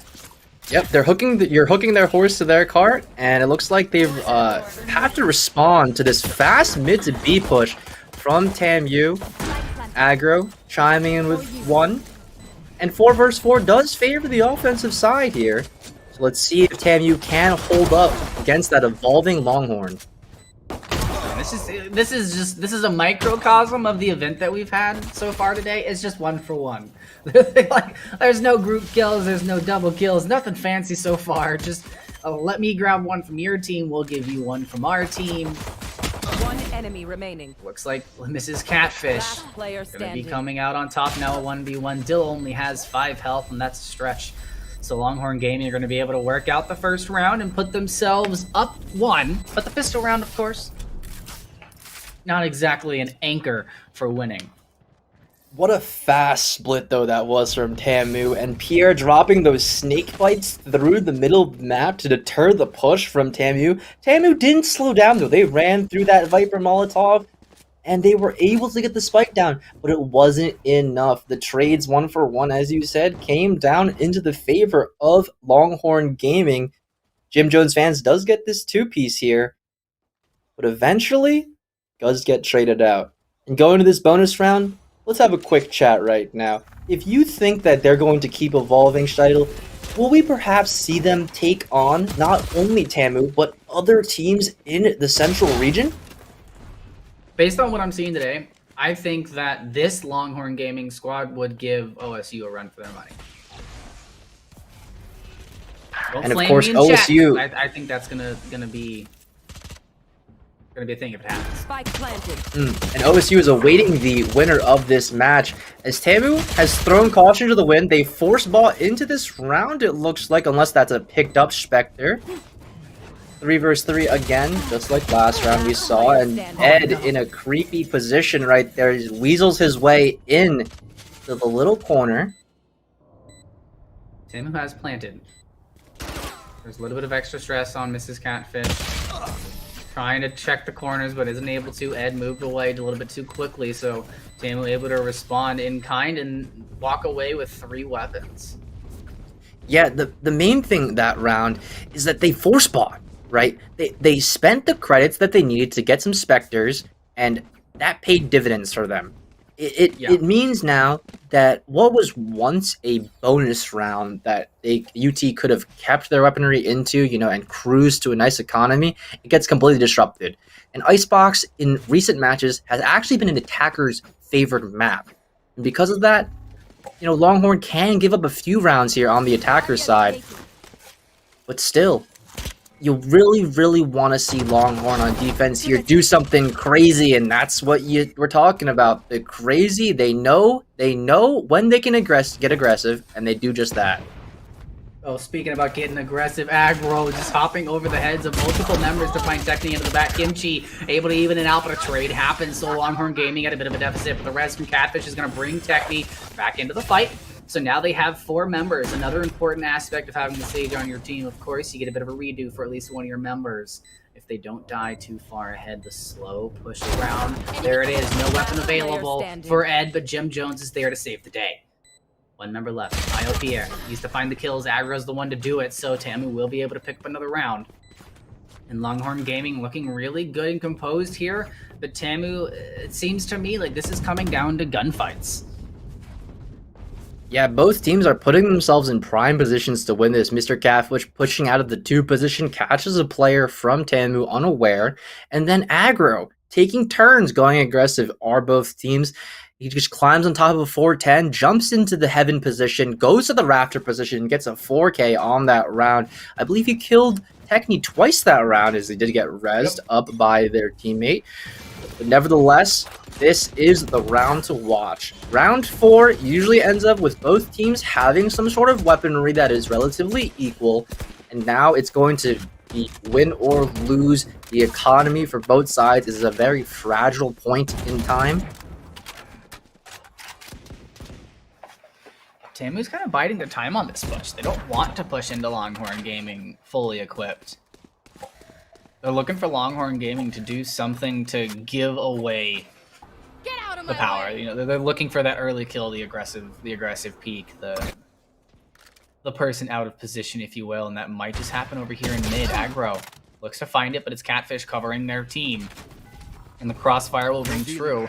You see Killjoy from TAMU kind of working their way to B. Needs to figure out if there's anybody there, so if needed, TAMU can rotate back. It looks like it's going to be the call. Yeah, Helms and company have a great read in this round as no one's really showed presence in B main, and because of that, it affords the rotation through mid. Pierre will be the one to take the first contact here as he's prodding and poking over towards mid before Dill walls off. Yep, the wall goes down. Does he go through it? Notices the players dropping in. Plays the sound to perfection as Dill. The wall wasn't perfect, but still, Pierre right there playing the sound correctly. Noticing that 3 players are walking right past him through the smoke. And walking through that and walking into a win for that round. Correct, Jonah. He's correct. That's all there is to it in my eyes. Pierre's just he's just that good. First 3 kills of the round though, but beautiful patience sitting in that smoke. Yeah, he's got the $400 headset right with the sound amp mixer cranked up to 100. Knows exactly where everyone is. Pro gamer tools, ladies and gentlemen. Pierre gonna try and use this little gap in the wall, but won't be able to do so. Aggro is gonna find it, but now challenged by Techni. I don't think Techni was able to spot where Aggro was, though. So Aggro does have advantage, has to use the dash. And it looks like TAMU a little uneasy about where they want to go. Longhorn Gaming hasn't been anywhere. The key point of their offense right now for TAMU isn't just rush A, rush B, rush mid anymore. The rounds they've won have mostly been off of this slow play where they're just gathering info, gathering small advantages like you said, And Helms, he's been the one to lurk into B last round, and this round he's lurking into A. He's got very advanced positioning as the smoke does cover him all for his teammate to get through, and here's the plan. Spike planted. Shock darts into the corner to check a couple of spots. Aggro is up onto this high position, so is able to see the heads of a couple of members of Longhorn Gaming, but has to back out. You can see the members of TAMU all having to kind of corral back towards their own spawn, so they can't cover the top half of the point. Kimchi finds the kill through the smoke and the teleport, and takes Aggro out of contention. Now looking for a heal if they can get it, but you see a little bit closer to their Sage. But the Catfish is like, why would I be in the back? I might be a healer, but I'm going to take some lives. And it's a 2-for-1. Now TAMU have to use the Hunter's Fury to protect the defuse just in case, but there's nobody even there defusing. Techni's just pushing the envelope a little bit further. Helms is shooting the wrong side of the point, tries to get the weapon to help, but Techni isn't going to let him pick it up. Longhorn Gaming are going to continue to run it. Yeah, and what a round by Kimchi. He throws the blind into that 410 box there in the middle of A site, catches Aggro on top of there with it, TP's up onto that upper positioning screens, and then takes out Aggro, the aggressive Jet player being punished by Kimchi. I mean, I don't know if this guy plays Omen that much. He played a brilliant Breach last round, last map, but man oh man is he showing up on this half. Kimchi is the usual Omen player for Longhorn, so the hero they are adept with, know the ins and out of. That wall is going to force Aggro to play slow and check each corner. Majority of A&M Maroon going to be corralled here into mid, and once again Longhorn Gaming, they're just going to wait this out. If they're given information, that's fine. If they can get information, that's great, but they're not looking to give any away to A&M. Helm's waiting for the wall to hopefully disperse here in a little bit, and once this wall breaks, we'll probably see this execute through mid. I mean, this is why Sage is so powerful on this map, right? Just puts the wall down, covers that entire tube area. Now the players of TAMU are forced to sit behind there and just wait. Now they have to walk into that awaiting crosshair. Aggro is. Positioning. Ooh. Hairy situation there, Jonah. There goes the Hunter's Fury. Is going to tag 2. Doesn't look like it's going to grab that final bit onto Aggro, but the rest of the team is there to help support. 1-for-1 trade goes down. Longhorn Gaming now able to put themselves up on man advantage, but a big hit to Kimchi. Gonna have to grab some healing from Catfish. Aggro over there as well. Not looking too good. 15 health, getting slowed around the corner. Isn't able to find it. Catfish still picking up picks like it's nothing. They're gonna go ahead and use the Killjoy. They have to be able to secure and kind of put them off the point, but they're just gonna stick the defuse. Catfish is just like, I don't care if I have abilities. I can get this before the Killjoy ultimate goes off. Yeah, and they played it so well. They understood that the Killjoy ultimate wouldn't go off before they just full defuse. They didn't need to swing that corner in B main. And look, Helms, he's not able to get towards the latter half of that spike as it's not planted to the left side of the bomb site. It's actually planted towards that green box. So a little bit of a flood from TAMU, but an excellent capitalization off of the misplaced spike there by UT. As we see the wall being placed down here by Mr. Catfish, it seems that Techni is the first Jet to pick up the operator. As perhaps TAMU is thrown caution to that wind, they know that the operator is over towards the B bomb site, and they're saying, okay, let's stop playing a little slower. Let's take A, guys. And they're looking to move in quick. There's Aggro leading the charge. Able to find a good position, but this time Kimchi's just gonna predictively fire there and get the kill through the smoke. Yeah, he has his number. He knows he's been playing there very consistently. But the res does come up for Dill onto Aggro. A full 5 vs 5 retake, and Ed looks away but looks back and takes down the Catfish. A good flick, but no health left. Techni on the operator is gonna have to run this back. Takes the hat off of Helms. Takes the bun off of Jim Jones. Oh, and there it is! Oh Techni my giving god! us a lesson in the operator. What was that? He sniped off 2 scalps off the top of TAMU's head, and then finishes with a clean one. The 3-piece by Technisch title. What more can you ask from your Jet There goes operator on the beanie. retake? Here goes the bun. And then right into the body of Dill. Just, there's nothing you can really do. None of those players had any opportunity to return fire. Oh my Jesus. From Techni here, he has the operator again towards that B site, rotating in and retaking with the operator. If there's ever a textbook written about that, man, get Techni there as the author. See if TAMU's able to bring that aggression back. I feel like that last round puts a little bit of a dent into the mental. You can see them being a little bit more cautious with how they approach this. They have the knives out so that aggro can get as much done as possible, but it's going to be very important for the recon dart to land. It does. Aggro finds the opening pick and is able to move into point into a very advantageous position. The respawn comes through. He knows exactly where it is, able to find the first, not in the second, but not the third. But the trades are going to be there, and Longhorn Gaming once again going to be relying on Mrs. Catfish and Technique. Revealing area.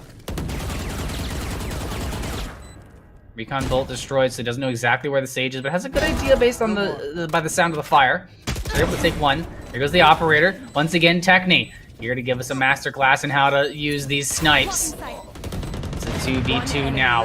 Ed, undetected here on the other end. You can see Techni going to go for the aggressive play and finds it and now is in position to have a response.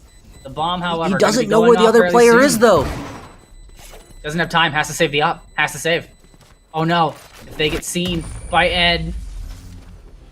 Okay, Ed's gonna get out just in time as well. And TAMU able to put it on the board, but not clean.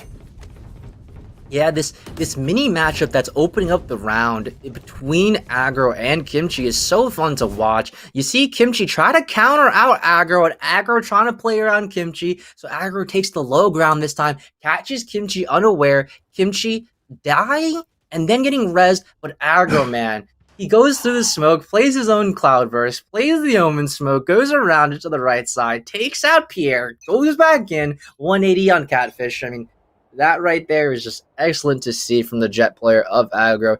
Even if you're getting shut down, you're still going back in. And that's what you love to see from these players. And I don't know if you saw it, but the owl drone that came out for TAMU there at that last moment actually ate the bullets that were headed towards Aggro's head from Kimchi. If the owl drone hadn't been there, Kimchi would not have been able to get that kill onto the Sage. Or Aggro wouldn't have been able to get the kill on the Sage, I'm sorry. Yeah, the utility just doing a little too much. Wall is going to go up for protection for the plant. TAMU is going to get their whole team on and be able to secure. And as they back out, usually this would be a great post-plant position, but the operator, the sight lines here on this point are so good. Techni is going to be able to have a little bit of an advantage. Catfish going for a quick defuse, but gets hit by the nanoswarm, so has to back out of that completely. And now we're seeing the Viper ultimate come into play. This is practically a free defuse. Nowhere to run. Hunter's Fury, however, will be able to put a little bit of a dent into the works. Don't do it! Oh no, Mr. Catfish goes down. But Pierre is there. Mrs. Catfish goes down. Mr. Catfish there to help out. Techni's trying to get it on the last moment, but doesn't have the weapon out. So as that Viper ult diffuses, they're going to get revealed very close for Longhorn Gaming. I feel like you wait a little bit longer, allow that Hunter's Fury to go full, and they probably would have gotten that diffuse. Exactly, Steitel. Jim Jones fan, though, he's a little more aware of what's going on in that round, though. He's got both shock darts, got that Hunter's Fury available to him, gets the first tag to second, and they're not really trading off aggro properly for the spike. They really want to wait out that Hunter's Fury, like you said, but man, oh man, there's so much utility from TAMU that they have to be aware of. The mollies first from Killjoy, and then the shock darts, and then the Hunter's Fury. It's a whole buttload of utility. As TAMU switching up the gears after they won a round, and they're headed towards this B site, but they're met by Techni and Pierre. Pierre's able to get a little bit of damage, doesn't find any kills, but is able to get a good amount of damage in, and still getting taken out before they can heal up the Omen. Techni continuing to throw knives into the faces of TAMU, but only 2 members of Longhorn Gaming remain. They are prepared, waiting on the point for the attack from A&M Longhorn Gaming. Going to have to be very careful. Looks like Kimchi does get caught out. He's gonna do a little dance on the wall to try and get away from the recon dart, but it is gonna land, so they know where the omen is. Yeah, it looks like they also spotted out Mrs. Catfish there on the far side as well. 50 seconds left in the round. Plant now going towards the point, but oh man, Kimchi's ready for it. Last player standing. Tries to go aggressively, and a good bait by aggro. Spike planted. Mrs. Catfish now with a lot of weight on its back.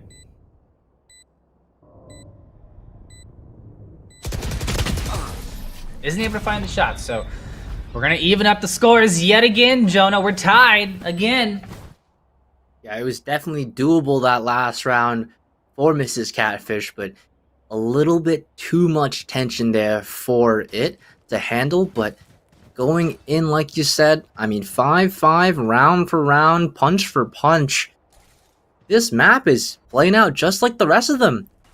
And while that has been the case, Longhorn Gaming and TAMU tied at 1 apiece in this map 3 of the best of 3. I'm looking at aggro here, man.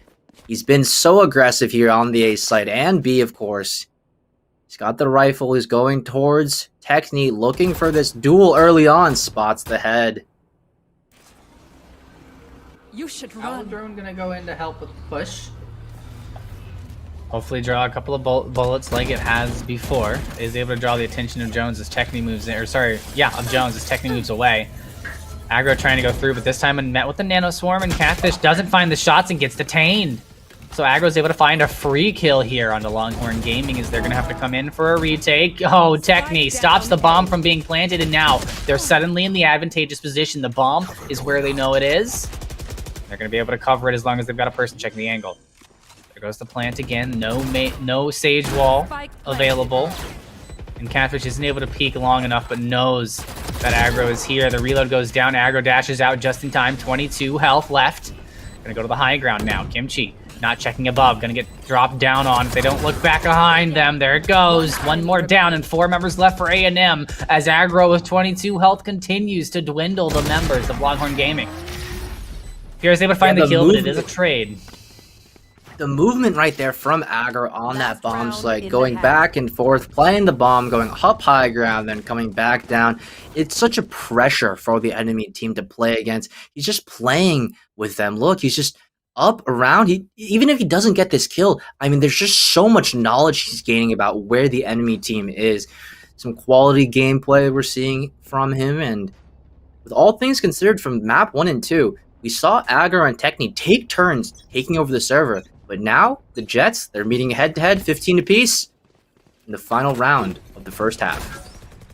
Yeah, that's almost the story. And I don't know if you just saw that. The predictive smoke from Aggro, trying to smoke out the recon dart. Doesn't get the smoke on the recon dart, but is able to take it out. But good use of utility to deny information from Longhorn Gaming. Here.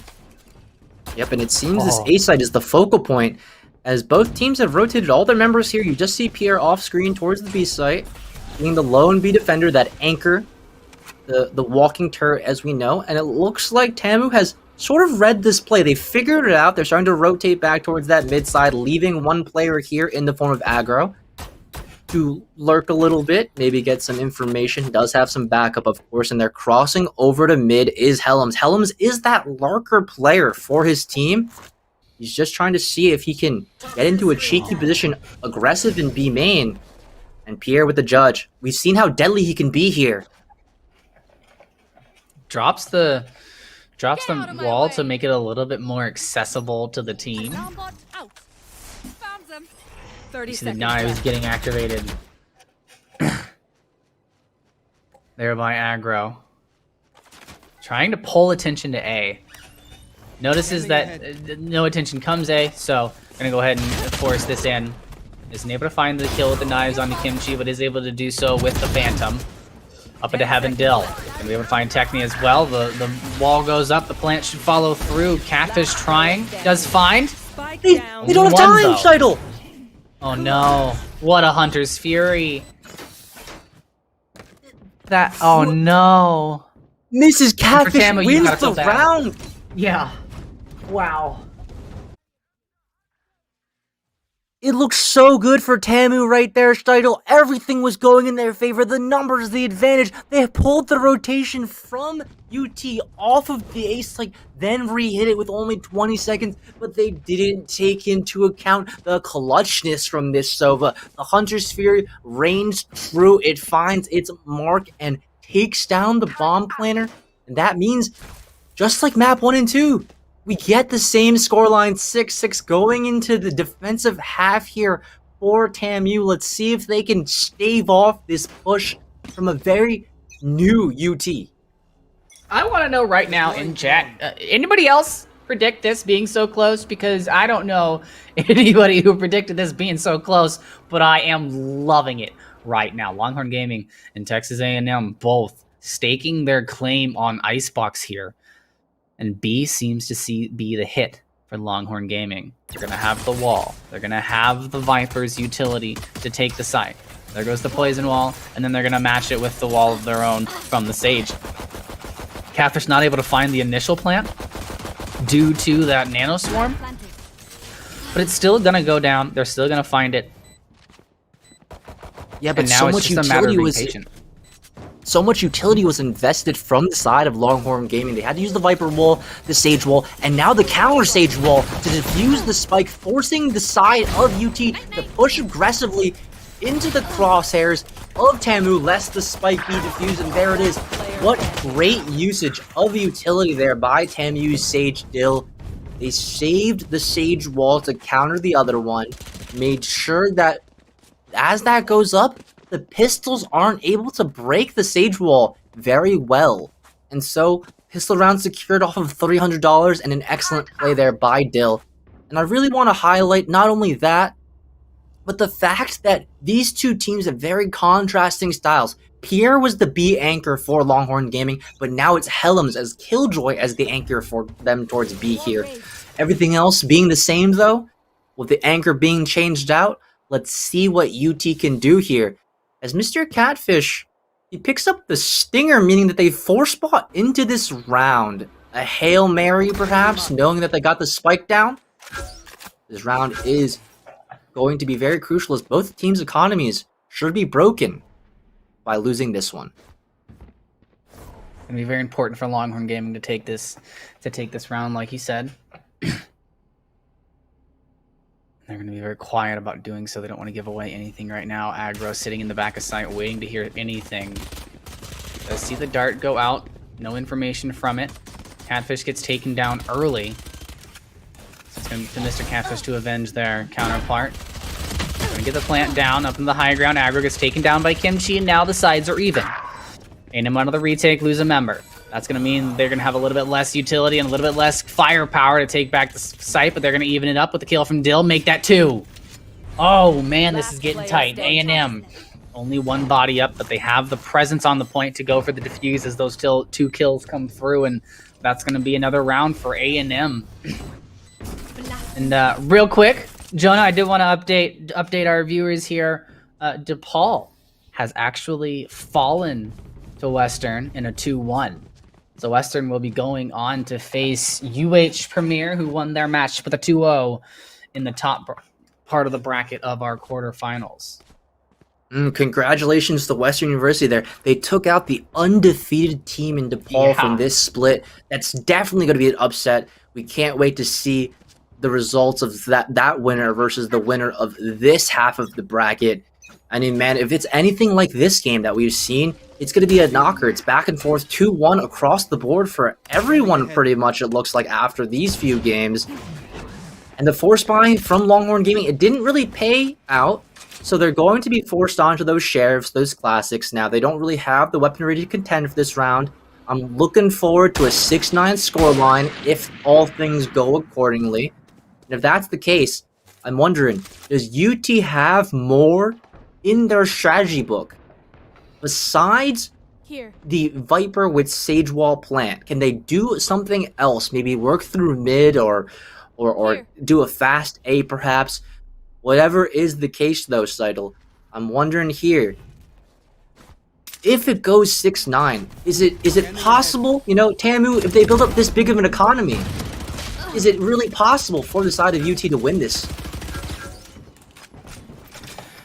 It's going to be difficult, but they're going to be able to claw themselves back as long as they're finding the kills and shutting down TAMU. But right now, with the weapon difference, it's a very difficult task to do so. They're able to even things up, but they're so low. Mrs. Catfish doesn't really have much of an option, and they can't go for the plant just yet. And what they don't know is they're being flanked right now. The Killjoy from TAMU walking up behind Longhorn Gaming.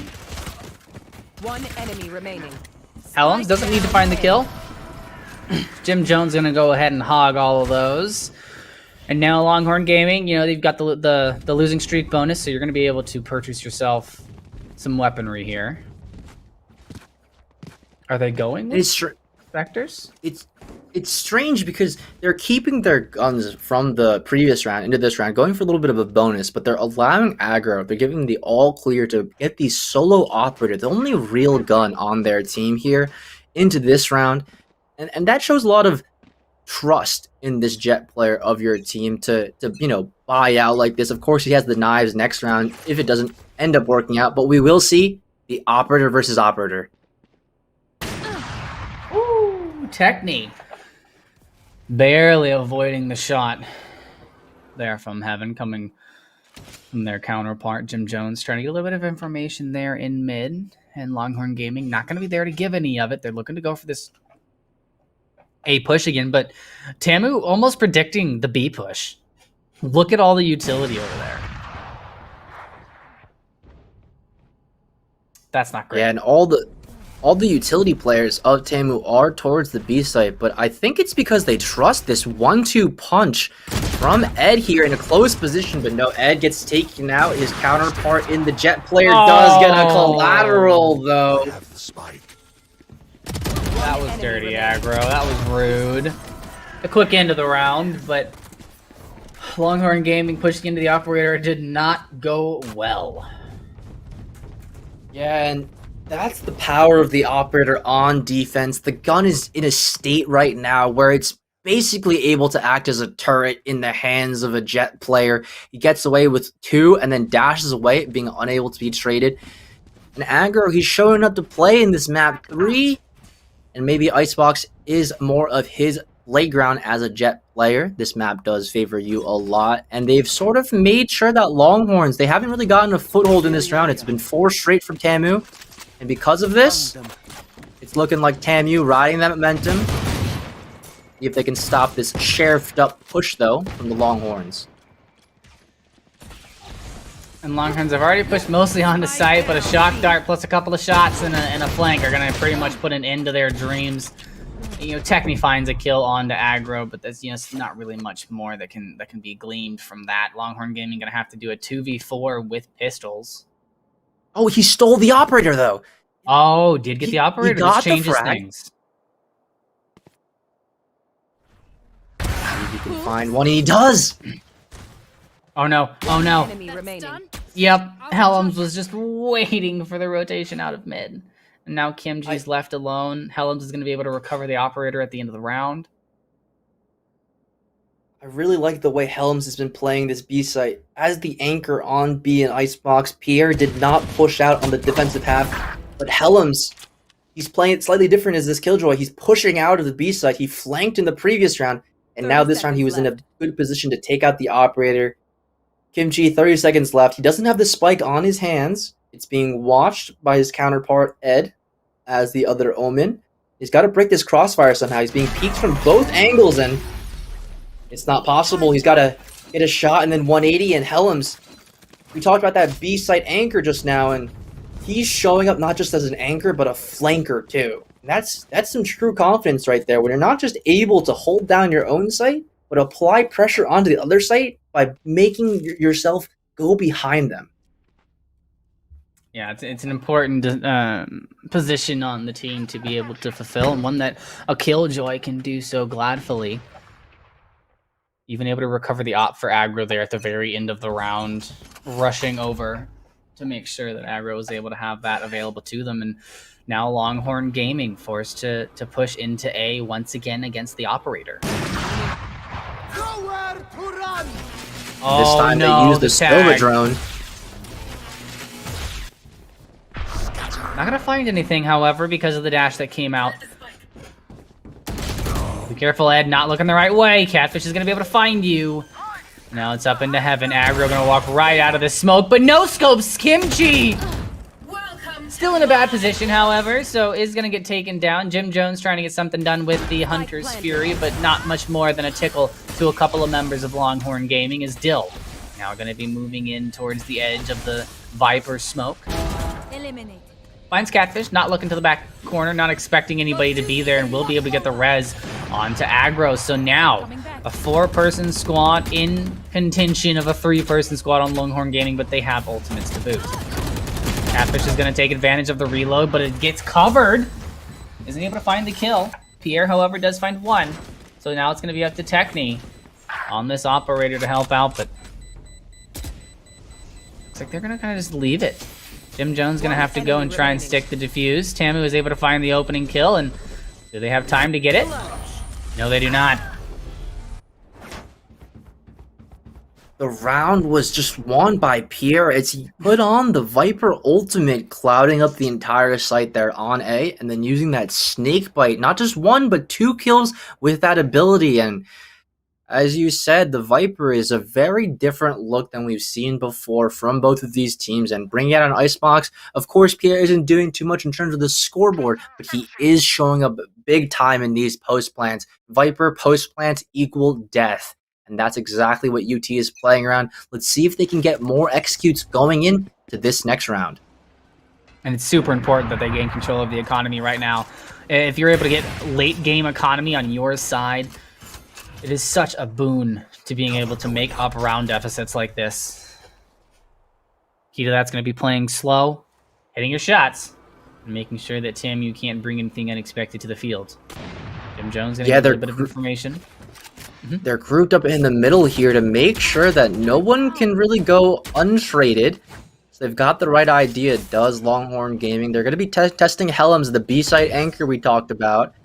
Does get scanned. They know where he is. He has to fall back, goes through the Viper wall. And other players are forced. Look at the power of this Viper wall. Everyone has to fall back from the side of TAMU behind it. And no one is allowed to play aggressively. It just does so much for their side. And a beautiful smoke as well to keep aggro from getting anything done unless somebody pops up onto that little box back there that they pinged. But Longhorn Gaming still making the decision on if they really want to commit. They're hoping that somebody from TAMU is going to go on this lurk, on this flank. And TAMU knows, you know, if we keep everyone here, they can't come, so. All 10 players are just towards the side of the map. A is completely empty. It's just you divide it in half and everyone's just playing this side. The spam. The spam. Yikes! Techni gonna be going off of a big kill. Spam coming through from both sides. Catfish as well going to fall. Now gonna go for the plant. Peeking with the Deafen, able to find a kill is Helms. And TAMU able to run the clock out long enough. The plant goes down, so yeah, you get a little bit of extra cash for UT, but you're on match point now. You know, this is third map. There's nothing else after this if A&M wins it. Yeah, the Sage Wall getting broken down so fast. It wasn't able to get broken down on pistol round because the weaponry just isn't strong enough to break that Sage Wall. But with the nerf onto the HP of that Sage Wall, Mr. Catfish's wall goes down way too fast. Helms breaks that, takes him down, denies the bomb plant, and now it's going to be up to Techni with these knives to bring it back for his team. He's got to take out Helms here in this close position with the judge, but doesn't decide to go there. They're grouping over towards the A site. And I'm really looking forward to this operator versus LU gameplay. You know, can he respond to this in kind? Misses the cloudburst a little bit, and they know where the operator is positioned, so let's see if they can overrun him or they get taken down. And he's going to be watching for somebody to contest him from this high ground, but the entirety of Longhorn Gaming is huddled into the low ground in the center. Smoke comes out just in time to cover the advancing bodies of Longhorn. And there it is, the operator going to get not scared out of position, but it is going to be given a bit of a rough and tough as Helms on a big flank finds 2, and that's just rude. Sneaking behind the team to finish it out. Longhorn Gaming aren't going to be able to put the rounds on the board, and Texas A&M, they're going to be moving on to face OSU. I mean, Scheidel, you gotta point out that TAMU did win the game. They 2-1 Longhorn Gaming. But man, oh man, I really want to draw attention to the fact that if you're running a Killjoy on the side of LU, you have to be putting the turret to watch the flank. Helm should not be allowed to flank 3 times from the B site to the A push. And he got a judge 2K in the last round. I mean, look at this. He's just behind them. These are free, right? Where's the Killjoy turret to stop this from happening? If LU just play that a tiny little bit better, they just cross, their T's and then dot their I's, this game is definitely close as all heck, but still, it could have been anyone's game, and just the marginal difference of knowing to put a Killjoy turret on the flank is what separates the two teams on the scoreline. Yeah, I mean, these two teams went back and forth. We talked about how many rounds there are. I mean, in the first 2 maps, there were less rounds separating these two teams than this map altogether. So I think that this came down to A&M being just a little bit more prepared for Icebox than UT was. So sadly, UT going to be getting knocked out of the Central region, but A&M will be moving on to face off against OSU in our next match, ladies and gentlemen. So please sit tight. We are going to take a short break so that A&M can, rest up just a tiny bit, get some water, and we can get OSU into our lobby. So please don't go anywhere. We'll be right back.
Last night in my dreams, all my feet had been disconnected. Time was thrown at the wind, and all my friends had been disaffected. And now I'm searching for trust in a city of rust, a city of vampires. Tonight, Elvis is dead, and everyone is spread, and love is a satire. And now I know my heart is a ghost town, ghost town, ghost town, ghost town. Now I know my heart is a ghost town, ghost town, ghost town.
Welcome back, ladies and gentlemen, to the Central Regional Playoffs here at CF1. And we just watched TAMU Maroon go off against Longhorn Gaming in a very hard-fought but deserved win in our first round. So they're going to be moving on, and now they are going to be facing up against OSU, a team that touts just as impressive as a record as A&M. Yeah, these two teams going head to head right now, they are of equal caliber. I mean, last game we didn't expect Longhorns to have that great of a showing, and I'm glad they did. They came out like they didn't want to go out. They came in with the chance to win versus Texas A&M, and that's what I'm going to hope to see from Oregon State versus Texas A&M in this semifinals here.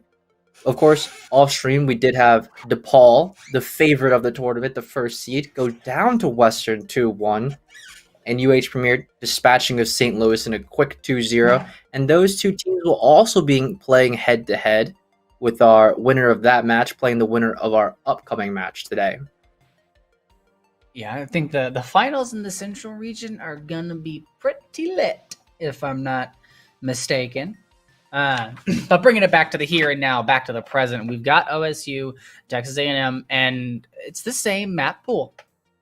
In the same order, we are going to be going to Haven first, then Ascent, and then if we have a third map, which I wouldn't be surprised to see us go to, we're going to be playing Icebox again. And A&M's warm. They just played all these Yeah. maps. But the advantage could go over to OSU if they have been watching the broadcast, watching how TAMU plays these exact maps, and if they've been doing their homework, just tuning to the broadcast, looking a little bit how Aggro and the rest of them like to play in these spots. They know what spots they like to play. So these are now pre-fireable. They're now like downloaded almost into their minds. And if that's the case, then we could be seeing some really crispy gameplay from OSU. You know, it looks like they might have wall hacks. True. Then if That's, it's not a lot of time to implement those changes, and with how hectic Valorant can be, I wouldn't be surprised to see OSU drop the ball once or twice on a couple of the gimmicks that TAMU brought to the table last time around. But a very good point. OSU has the opportunity here. Oh, look out there! Has the opportunity here to have a little bit of extra information, and they're coming up fresh, so going to be able to bring a different element to the table. The kicker for me, I think, for A&M, you've got to be able to reset how you want to play the game, because Longhorns didn't let you do that. The Longhorn Gaming did a really good job of impairing the pace that A&M was able to play at, completely in some situations deciding where those engagements were going to happen instead of letting A&M make those decisions, which is how they like to play. They like to get into your face, be the first aggressor, take first contact, and then put you on your heels. And from there, they have a massive advantage because they're comfortable. Longhorns didn't let them do that. So is it A or B? Are you coming into this kind of working in a couple of extra things just in case OSU is also able to stop you in your tracks? Or do you just stick to the tried and true, play aggressive, get your two duelists out there and hammer it out? I think it's going to be the prior for them. TAMU is a team that showed in this series that they can look for that early aggression, but they can also default. They slowed it down a lot versus LU when they were on offense. They played a little slower, let Helms lurk onto that B side of Icebox. They allowed Aggro to take contact by himself towards A, even left him to lurk a couple of rounds too towards that A site. And that's going to be very critically different for them, because the way they played defense versus LU wasn't really standard for them. They like to aggress. They like to 3-man push out A, 3-man push out C, do these weird things on a Haven where they shove out, take the space, take the control from them, but they didn't do that this past series. So perhaps they're saving a little bit in the tank for OSU, or it could just be that this is a new TAMU that we're seeing. Well, let's take a quick look at what these teams are truly fighting for. For those of you just joining, a little bit of a breakdown of the rules here in the playoffs. But we are going to be having the top 2 teams from each region will be advancing into our grand finals. And at that grand finals, it is going to be double elimination, not single. You're going to get a second chance if you get knocked down to the lowers bracket. But, first place, walking away with $5,500. Fourth place, walking away with $500. So, wherever you land within those top 4, you're going to be walking away with a little bit of change. That's what OSU and TAMU are really hunting for here on Haven. And, composition-wise for OSU, they've been a team that tends to stick a little bit straighter towards the meta. So, what would you be expecting from that? Yeah, if they've been falling with the current meta, I'm expecting a lot more Astra over Omen, and of course we're expecting a little more Raze gameplay. We didn't see Raze in the previous matchup between LU and TAMU, but for this one, I mean, Raze is the powerful agent on Ascent, Haven, and of course Icebox. The satchels afford you a movement. You can get timings similar to how Jet gets timings, and the nade, a critical utility piece for any team looking to hold on for post plant or looking to execute. And the rocket, of course. We all know those nice clips with the rocket. If teams are grouped up a little bit, boom goes the dynamite. And going forward, I mean, for these two teams right now, I'm thinking that it might be a little bit more for TAMU. You said they're warm, and we know OSU is a powerhouse, but I'm looking at these maps. They're the same ones from last match, and because of the same ones, maybe TAMU, they've warmed up a little bit. The more you play those maps, the better you get at them. So maybe they're just, evolving just like LU did. And I wouldn't be surprised to see that at all. But it does look like there's a little bit of a connection issue going on. So you're gonna have to keep looking at our pretty faces for just a little bit longer.